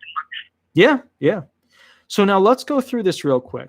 You have to have on file a medical emergency, right? Because otherwise, how the heck are you going to prove that you had a seizure, right? Oh, my boyfriend said I had a seizure. That doesn't count. That's subjective evidence. You need objective evidence. You need a police report. You need an emergency report. You need an emergency department medical visit report. You need a report where you were in front of their doctor where you had one. You need a report where you were at the hearing and you had one. And I've had claimants have seizures at the hearing. We had to roll them on their side, literally in the hearing room. That is a form of objective evidence, because an official or a medical group that uses reliable and consistent technology and or means of discovering something, right? So somebody that does something classically the same time over and over, we trust that. It's objective because we should get the same result every time they do it. In this case, that medical professional, they see that you're having a seizure, you had a seizure and your body's showing those signs of it, then they're going to mark it down. Here's why seizures, epilepsy are some of the easiest claims to win, in my opinion. It's all about a numbers game. They're looking for so many seizures within a certain amount of time. And here's why. A lot of people are like, oh yeah, if I have that many seizures, I must be super duper bad. I must be really bad, right? Yeah, that's fine. That's dandy, but that's not why the statute is written the way it's written. The whole reason epilepsy, seizures is written the way it is in that 11.02 is because they're looking at time off task. Okay, if you have a seizure and you're at work, you're done, right? That's it. Grandma is done for the rest of the day. Yeah, you're done. You're done. You're not writing this or filing a report. You're not hopping in a machine to go do something. You're done. Hey, I had a good time. I'm going home, right? Okay. How much time off task? Yeah, I see my neurologist. Yeah. I see my neurologist about every 2 weeks. I've had seizures in front of him, and that's documented. Does that count? That counts. That's excellent. Okay. Because now we're talking about a specialist. All right. Now I want to explain real quick, and then, we'll go into kind of a different direction. I want to explain how the SSA works when it comes to types of doctors. So you have, and they just passed a rule recently that means they have to consider nurses' documentation. They didn't have to in the past. So a couple of years ago, they could say nurses' notes, screw that, I don't need that. They do need to consider them now. But remember, nurses, advanced registered nurse practitioners, physician's assistants, physicians, specialists, okay? Now, and then remember, that's one category. How high up the tree are they, right? On their specialty, their thing that they specifically practice. Then you have seeing versus non-seeing. People that see you versus doctors that don't see you. Doctors that just review your claim, right? Then you have consistent ongoing doctors, right? You go to them all the time. You go and see them every month. You go and see them every 2 months, whatever. Those doctors are given a lot of weight. But the SSA in 2018 changed the rules, and partly in 2019, so that the SSA's one-time crappy doctor that they're sending you to that spent 5 minutes with you, 15 minutes, let's be fair, has the same weight as a specialist as your potential specialist that has been seeing you for years. Does that sound unfair? It's totally unfair. It should go to the Supreme Court. It should be just completely destroyed, shot out of the sky. Whoever thought that up was trying to rig the system. They got it through, and they did rig the system. And that's one of the problems that we face now, which will probably go up to the Supreme Court. I don't know if it'll be me or one of the other attorneys, but we'll take it up there. So one of the things you need to know about epilepsy is that it's a numbers game. Now, you said, "Oh, I would be living at I'd be living at the emergency room. They would have a bed named after me. It would be my room, right? You know, they'd roll you in. They'd bring in your favorite food. They'd bring in your little gummy bear vitamins. They'd like, these are the ones she likes. This is the good stuff." That's fine. That's good. But with that said, it's a numbers game. So realistically, help me out with this. How many times per month do you go to the hospital? Probably every other month. Okay, so I can't come out of one. Right. Okay. So every other month for the really bad ones where everybody's freaking out and going, "Oh God, what's going on with her?" Right. Okay. Now, there are trick questions associated with epilepsy. So bottom line is, what I'm getting at is, you might be able to meet the statutory requirements because you do it every other month. I'd have to read the medical documentation to make sure it's truly within the 11.02, but it sounds okay. With that said, I've got one of those forms that tells about limitations and all that the doctors fill out. I have one by my neurologist and one by my neurosurgeon. They're both pretty similar. Good. So what you have are letters or RFCs, which are, your ability to do functional tasks, or basically a letter as to how severe it is. Now, let me go through some of the trick questions that usually pop up for individuals who are claiming seizures through epilepsy before an SSA administrative law judge. So let me ask you this. Ma'am, do you currently have a driver's license? I do, but I don't use it. How long have you had it? Since I was 16. Literally since I was 18. Since you were 18. Okay. I'm from Arizona. Yeah, I'm from Arizona, and your license is good from 18 to 65. You only have to renew a picture every 10 years. Perfect. So walk me through this. You could still utilize it if you wanted to, right? You could get in a car if you wanted to. Legally, but I wouldn't. Okay, so legally you could, but you wouldn't. And I'm assuming that you wouldn't because you're afraid that you'd have a seizure. Right. I don't want to kill anyone. Okay. So does your state, and keep in mind, you're in a state that I don't traditionally practice in, does your state, after so many seizures, go ahead and withdraw a license or the ability to draw? I've never tested the waters, to be honest.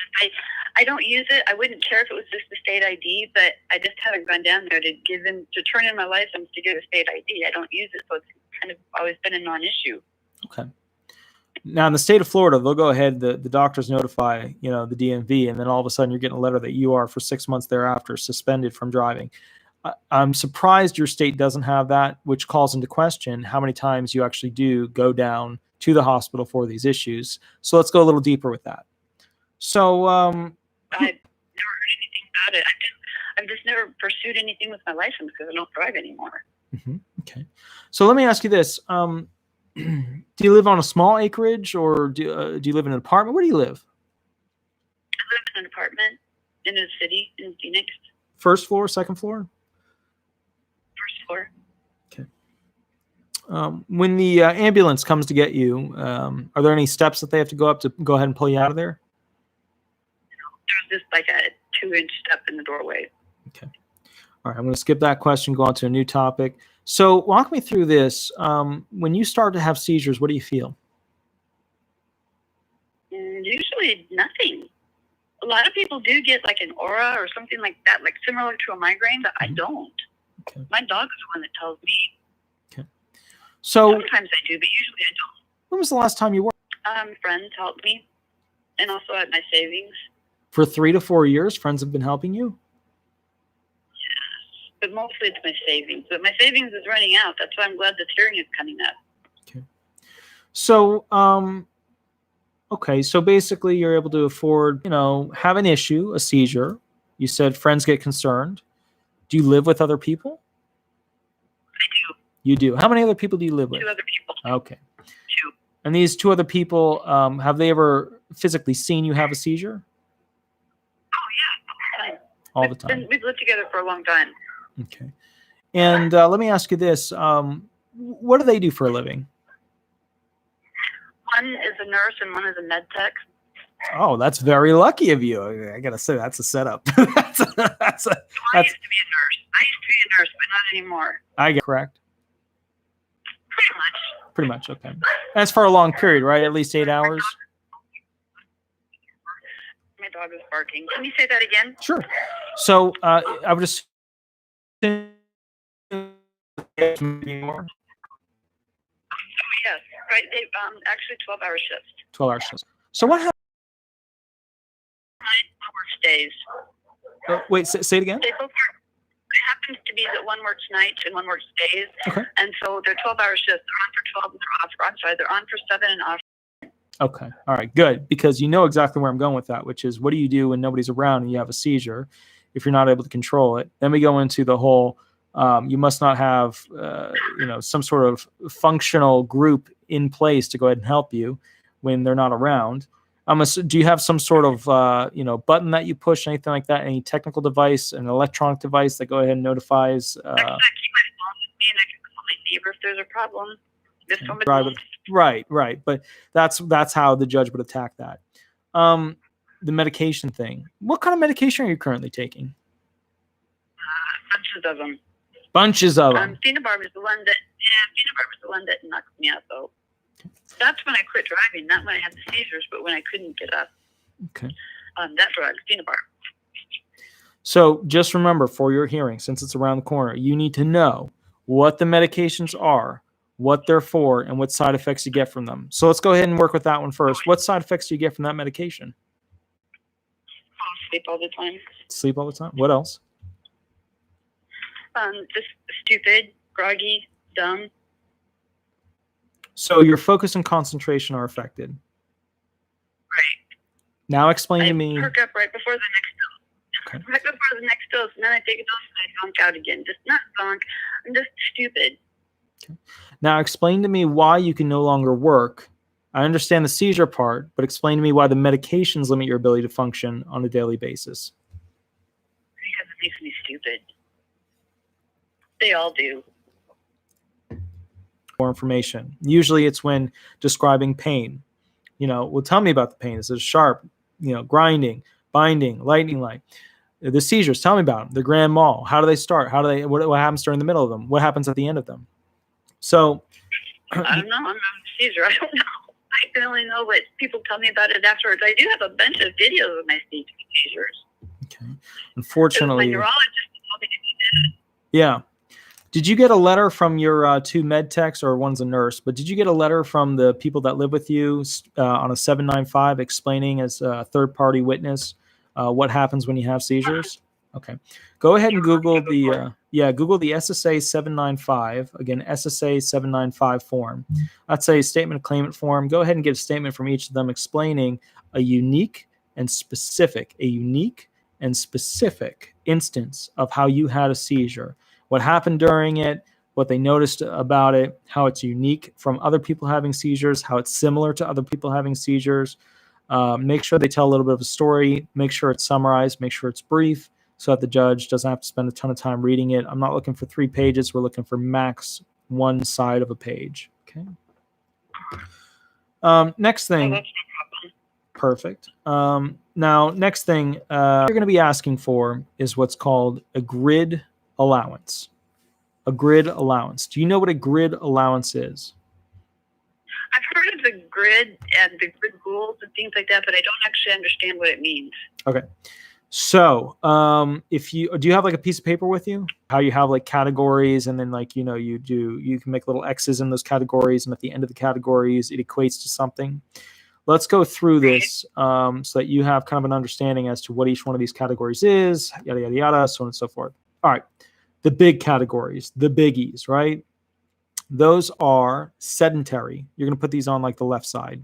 Sedentary, light, medium, heavy.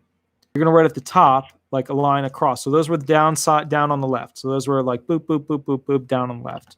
Then what you're going to go ahead and do is, sorry, I'm actually trying to slow myself down because if I talk too quickly, people don't usually understand me. So I've been clicking around on eBay a little bit.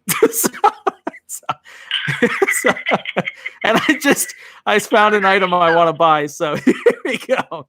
Anyways, it's a Rugby Ralph Lauren coat, specifically in the medium size. So Rugby Ralph Lauren in 2004 was created by Ralph Lauren as an expensive brand that was like a preppy brand. Some of the nicest clothing they ever made. It was like their purple label, but basically for people that were in their college-based years.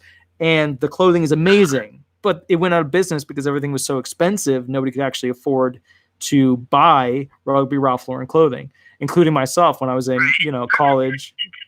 Yeah. So I actually own more Rugby Ralph Lauren blazers than probably Ralph Lauren at this point himself. I own his entire collection of every textile they ever made out of them, but that's a side gig.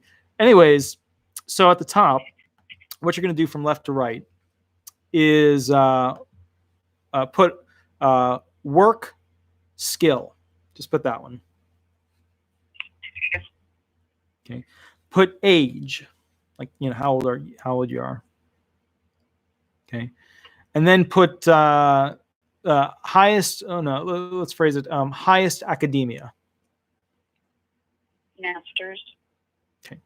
So what we're looking at, and I'm just giving you the structure. You can go look at the actual thing online as to what it looks like. It's going to look a little different than that, but this is the easiest way to understand it.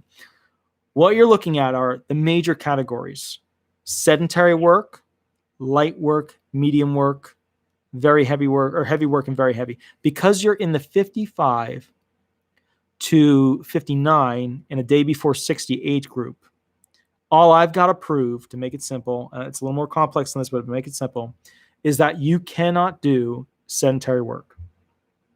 Or light work would be even easier, but that you cannot do sedentary work. Now, here's what makes it tough. Okay. Your work experience and your education are high skill level. So when you were a nurse, and hold on, I can tell you exactly what that would. And you were you an ARNP or just a regular nurse? I did master's level, BS+. Okay, so you're going to be the higher level. Okay, so okay. So now, were you a manager? Did you do any specific functions as a nurse? That was yada yada yada, or was it just a general duty? DON of a care home, a skilled nursing facility, and also a trauma nurse. Okay. I wasn't doing that. Okay. So what I'm going to use for this is, and now guys, what we're doing is vocational expert stuff for all the people on YouTube. This is important because basically we're going to be going and doing what a vocational expert would do and reviewing this to see if there's a job that she could potentially do in the national economy. I'm telling you guys this because if I were representing this claimant, I would grid her out through an opening statement and get the judge to push all questions to specifically be just to show how she would grid out. We'd have a short hearing, we get it done, we'd wrap it up, she'd be done. She would probably fall into the vocational DOT number, and write this down, 075.364-010. Again, yep. 0.364. Yep. So 075.364-010. Okay. What is that? That is a nurse general duty. So definition is provides general nursing care to patients in hospital, nursing home, infirmary, or similar healthcare facility administers prescribed medications and treatments in accordance with approved nursing techniques, provides equipment and aids physicians during treatments and examinations of the patients, blah, blah, blah, blah. So it's a simple all-around general nurse. Here's the thing, though. I want you to go look at now. When you Google this, put that number in and put DOT after it. Like Google search, 075.364-010 space DOT. DOT stands for Dictionary of Occupational Titles. Okay. Okay. What you should be worried about is the SVP number. The SVP number stands for Specific Vocational Preparation. Specific Vocational Preparation is how skilled the alien, just came off the spaceship. I need you to do this kind of stuff, even though it might not match up with the regular human that you're used to. Go talk to a vet. We'll figure it out. SVP9 is the high level stuff, the rocket science stuff. It takes 10 plus years to learn how to go ahead and do that specific area of knowledge base. Okay. SVP1 is it takes a short demonstration. SVP7 is something that basically takes years. Go ahead and be able to learn how to do it, which you fall into. Okay, hence the education of the associate's degree and the potential bachelor's, all that jazz. All right, so what do you need to know? Because you have a high SVP number, it means you had a highly skilled job. SVP 1 and 2, unskilled. SVP 3 and 4, semi-skilled. SVP 5, and I've run out of fingers with my hand that I'm showing everybody on YouTube. SVP 5 through 9 are skilled. 1 and 2 unskilled, 3 and 4 semi-skilled, 5 through 9 skilled. Skilled jobs are tougher to get rid of because they have, and semi-skilled jobs, transferable skills. What are transferable skills?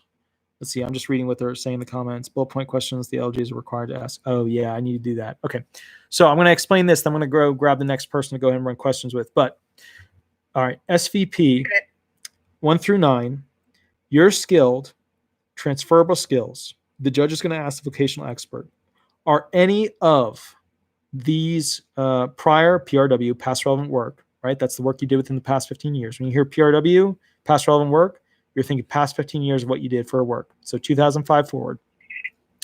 Do any of these jobs have transferable skills? If you're hearing potentially yes, then it's going to be hard for you to grid out because the statute, right, says highly skilled, highly educated, in your age group, right? Transferable to other jobs.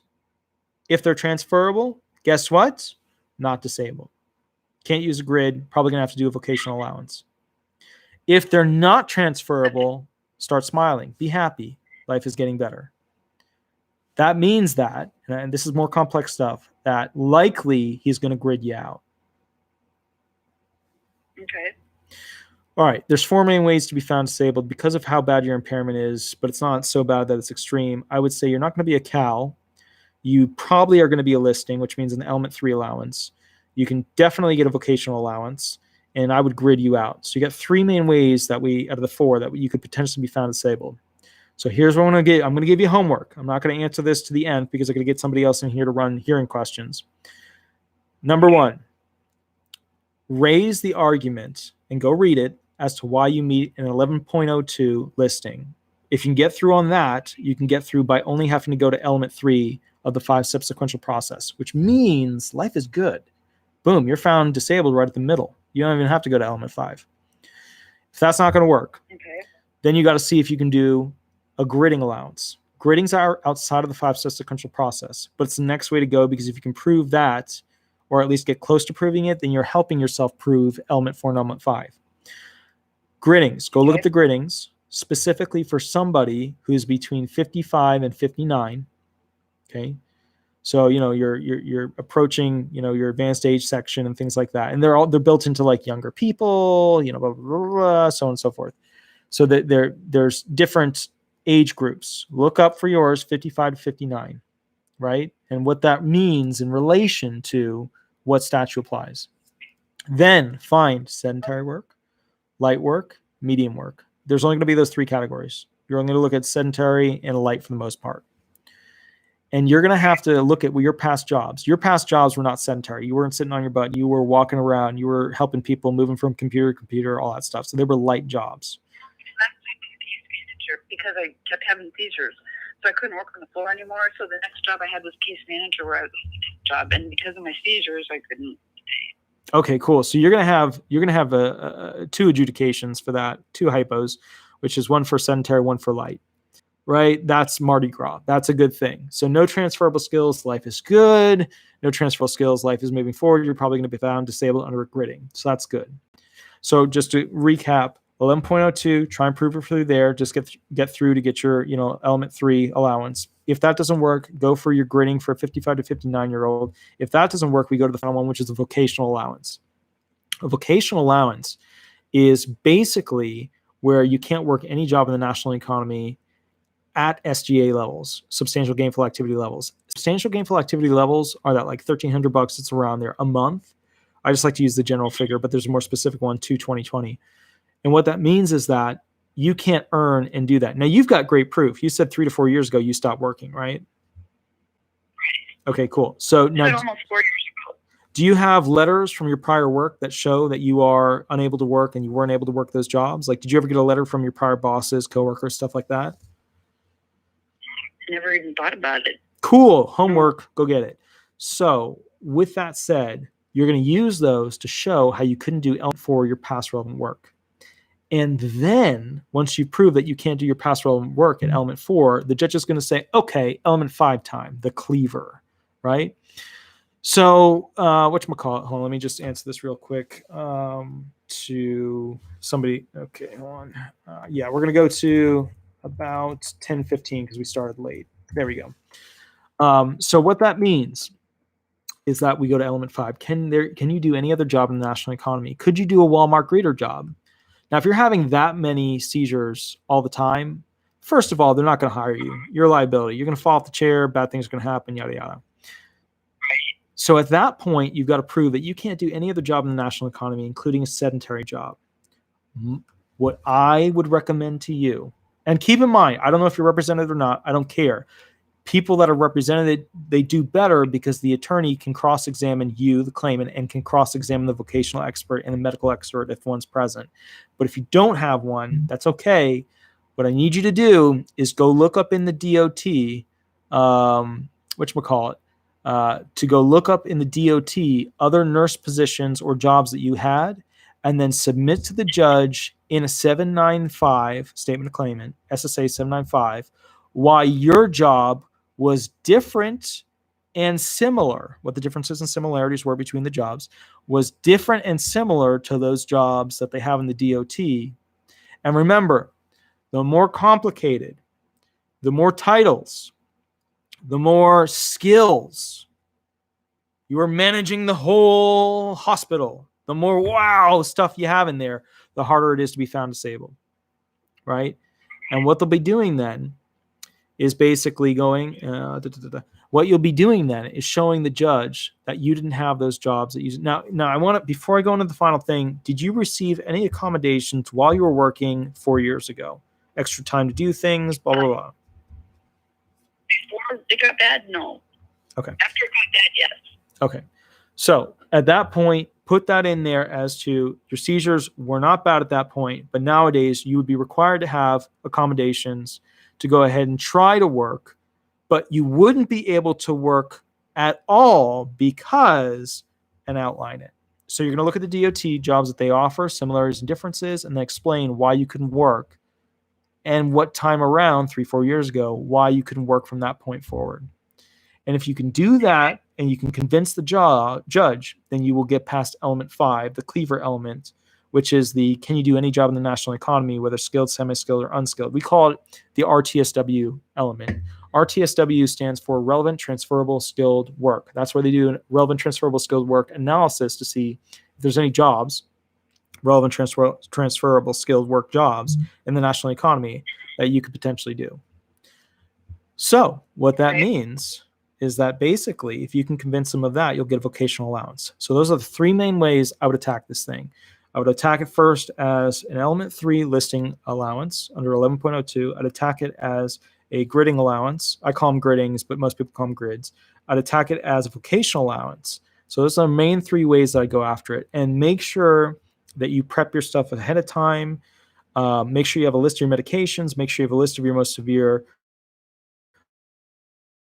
Okay, now there's one last thing, and then I'm going to switch to something else. One last thing I got to tell you. When you go in there, you have to know what the side effects of your impairment are. People call them symptoms, but I want you to think of it this way. Side effects of your impairment and side effects of your medications. The side effects are limiting factors, right? They're the things that limit you. So side effects of your impairment and side effects of your medications. Because at the end of the day, those side effects limit what you can do at a job. So when he gives this hypothetical question as to things you could do, A, B, C, D, okay, I think she could walk this far, do this, whatever, all that stuff. When he does that, he's got to limit it, or she's got to limit it based upon what your limitations actually are, based upon the side effects of your medications and the side effects of the symptoms of your impairments. All right. Okay. Perfect, madame. I really appreciate your time. Thank you so much. Absolutely. If you do get a chance, Google disability resolution. That's the law firm name, Disability Resolution. If you could leave me a review on there, I would super duper appreciate it. Super gracias. Have a wonderful night. And any other questions, don't be afraid to shoot me an email, give me a call, and we'll go from there. Thanks so much. Bye-bye. Thank you. Bye-bye.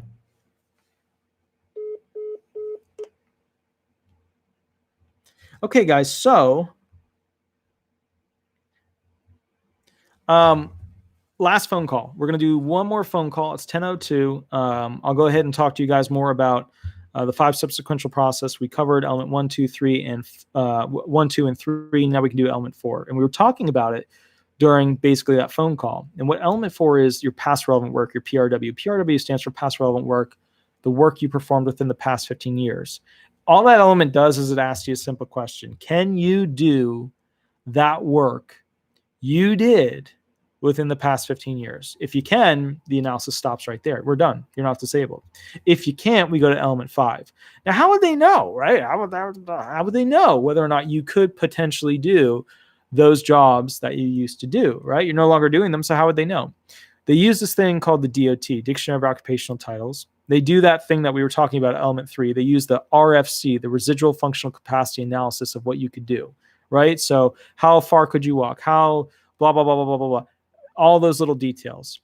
They go through and see what you could do, and then they look at their DOT book, right? It's not a book anymore. It's Digi.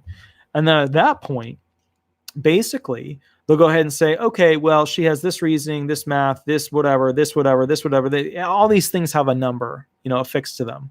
All these things. Let me give you a quick example. I'll show you on the camera what it actually looks like so you can see what it is. I use Job Sleuth. Job Sleuth looks like, let me see if I can get you. It looks like, I have some AVVO junk on there, but it looks like that blue little icon right there. Job Sleuth. That's a really quick way to reference what's in the DOT. You can use the bigger computer version and just search it for free. There's this guy that put it out there for free. It's amazing. I use Job Sleuth as a quick reference when I'm in there. Remember how we were talking about a nurse, right? Boop, nurse right there. I didn't really focus, but whatever. Nurse, we're going to pop that in as the title.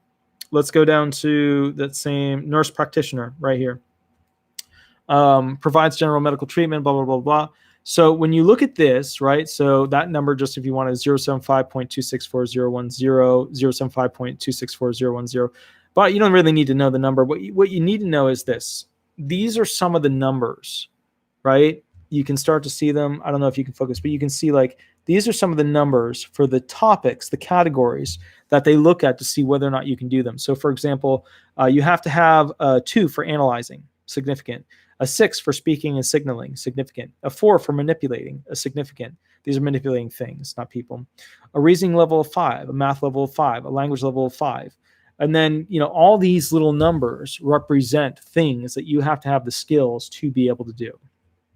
So What they'll do is they'll take that, they'll look at it, see if you could do the DOT version of your past job, right? If you were a nurse, they'll look up a nurse. And if your numbers on your RFC meet up with the numbers on this, and remember, an RFC doesn't usually have all those numbers, but it'll have like, okay, do you have no issues? Do you have minimal issues? Do you have moderate issues? Do you have severe/marked issues? Do you have extreme issues?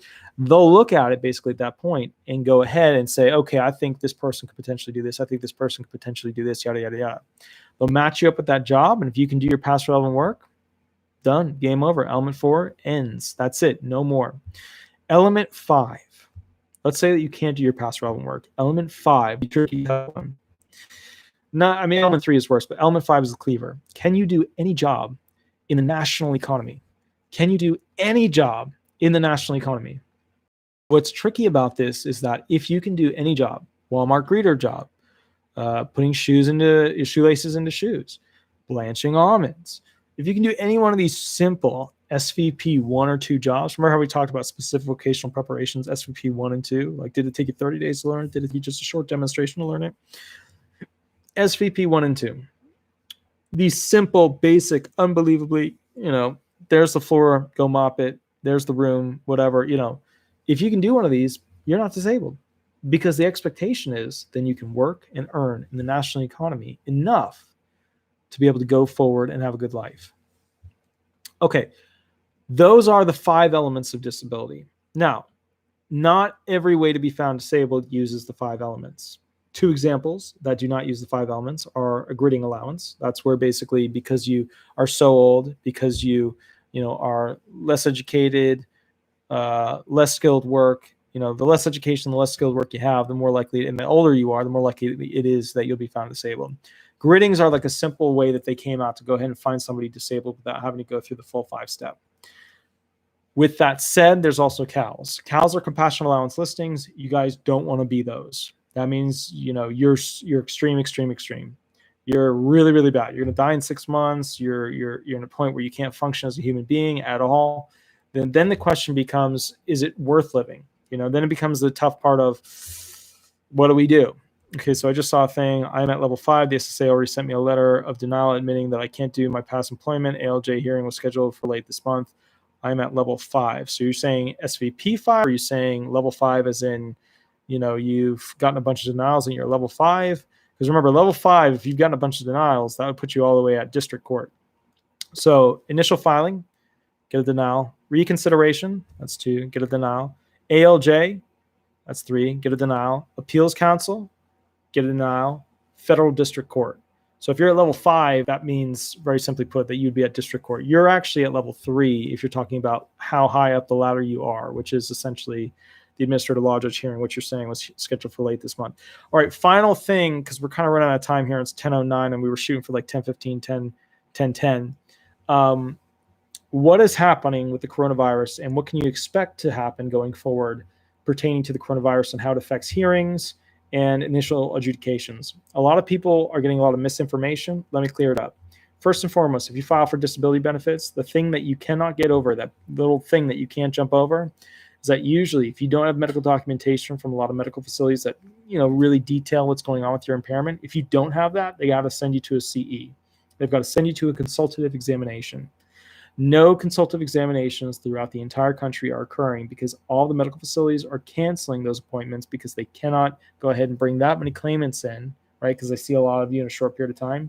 They can't bring that many claimants in and go ahead and do all those medical appointments without putting those doctors and other patients at risk.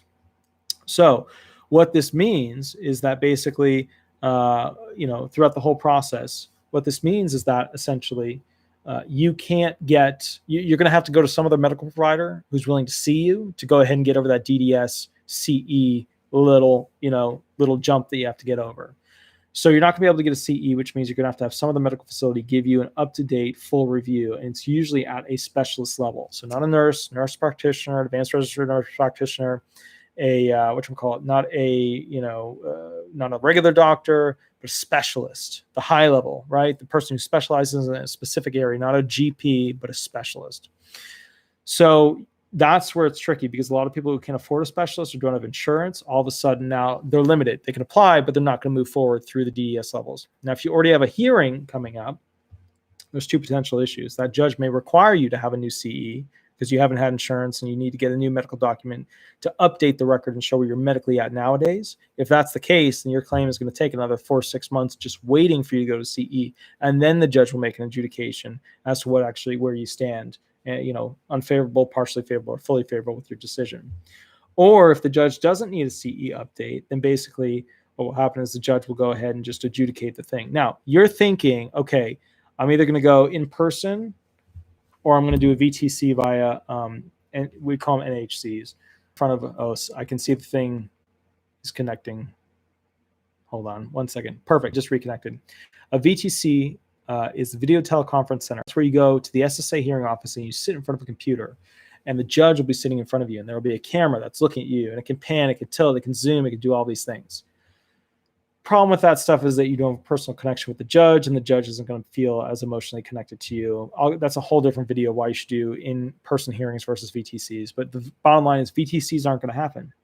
They're just not with the National Hearing Center, where there's a bunch of judges at a National Hearing Center. They're not going to happen because of this pandemic, because you can't go into the SSA hearing office. Nobody's allowed into the SSA hearing office right now by federal law, or else actually just something that they put out. But the bottom line is nobody's allowed in one.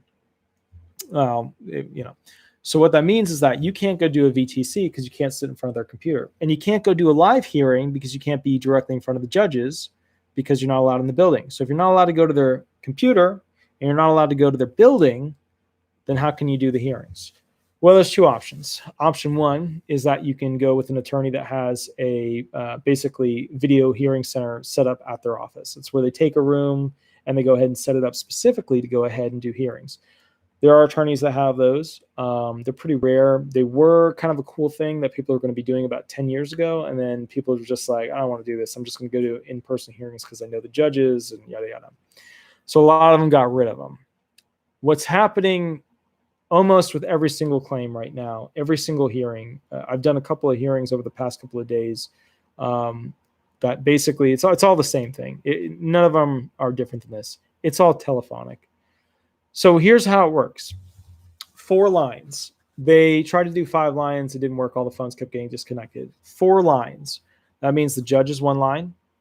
That means the judge's clerk is 1 line. That means you, the claimant, are 1 line.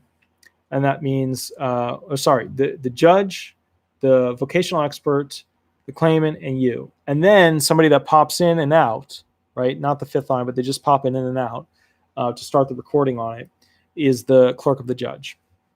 There's no recording agent in there. There's no, hearing office person that's going to be sitting there typing what you're saying, recording, and pressing the button of what you're saying. None of those people are there right now because of what's going on. So it's just going to be a phone line. And the claimant isn't with me. You won't have your attorney with you because the whole idea is to social distance, not have the attorney with the claimant, because if the claimant has coronavirus and the attorney gets it, and then boom, he's going to give it to every single person that he goes in contact with. So what will happen is you'll have a hearing. At the beginning of the hearing, what will essentially, the judge will say that's unique, right, to this situation. The judge will say, hey, look, I'm either at the hearing office, which is becoming more and more rare. Forget it. That's almost not even happening at this point. What's happening is the judge will say, look, I'm at my house. I'm in my office. We take privacy very seriously. The only recording that can take place is the recording that I'm making. This is the SSA is making. You can't record it is essentially what it's getting at. Are you recording it last? You'll say no. The judge will then say, you might hear somebody running behind me because my office is not, my office is not soundproof. But other than that, bottom line is that I am removed away from people for privacy purposes, yada, yada, yada. Then he'll ask you, are you removed away from people for privacy purposes? And you'll say yes, blah, blah, blah, whatever. And then you'll go ahead and proceed with the rest of the hearing, which is, I swear to tell the truth, the whole truth, nothing but the truth, yada, yada, yada, and all that jazz. Okay. Final thing I'll add, because we're at 10:15 and then I'm done. I'm going to go and work. I actually have to write a brief. There are 4 sections to a hearing.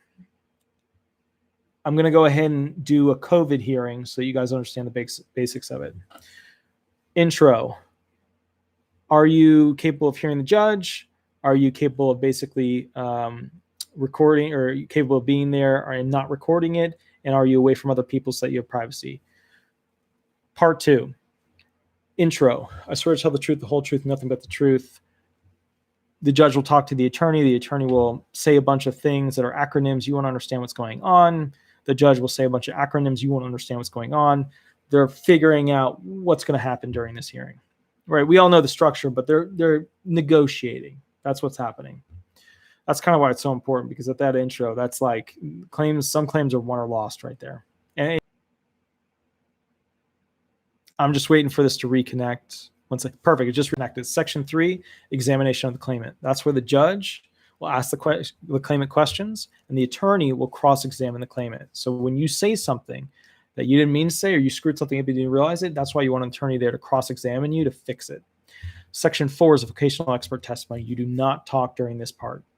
Vocational expert is where the judge will ask the vocational expert hypos about jobs you could potentially do in the national economy. The hypos will direct the vocational expert to give jobs that you could potentially do. And then the attorney will go ahead and cross-examine that vocational expert. And then the last and final section is basically the outro. Judge, thanks you for coming in. In this case, the judge will give you an outro. Thanks for being on the phone call. We are now going to close the hearing. Everybody goes off the record. And then boom, the judge thanks you for being part of the telephonic hearing, being present for the recording. And at that point, you're all done. 3 to 4 months usually to go ahead and be found disabled or not found disabled in a letter. 3 flavors: unfavorable, partially favorable, or fully favorable. Unfavorable, not disabled. Fully favorable is basically where you are found disabled from the alleged onset date you wanted. And then partially favorable is where they're moving the alleged onset date, right? They weren't happy with the date you picked. Usually attorneys always work these out ahead of time. So in that case, the bottom line is that, you won't usually get a partially favorable with an attorney. Final thing, if you were to get a partially favorable, here's what happens. The judge will have his secretary or clerk call the attorney's office. They'll negotiate a date. That date will then become the new date that you're claiming for the amended alleged onset date. And then at that point, you'll get a fully favorable. Another reason you should have an attorney. But I know some of you guys don't want to go that route. All right, guys, thank you so much. This was a prototype. Where will we find our questions answered? You can always put them into the videos. I try to get them as quickly as I can. But basically, if you have further questions, you can always email me. Try and summarize what you send me, because I know some of you guys send me like 3 pages worth of stuff, and it takes me forever to read through it all. Another thing is also just calling in. I'm not always available because I'm usually in hearings throughout the day, but after 5 o'clock, I usually take like an hour and a half to go ahead and eat and just do whatever. And then basically I jump back on and I'm writing briefs and stuff like that. Okay, so guys, thank you so much. Have a wonderful day. I'm going to go off. I have to figure out how to end this stream. There's the button. I'll catch you later. Have a wonderful day, and thank you so much. Bye-bye.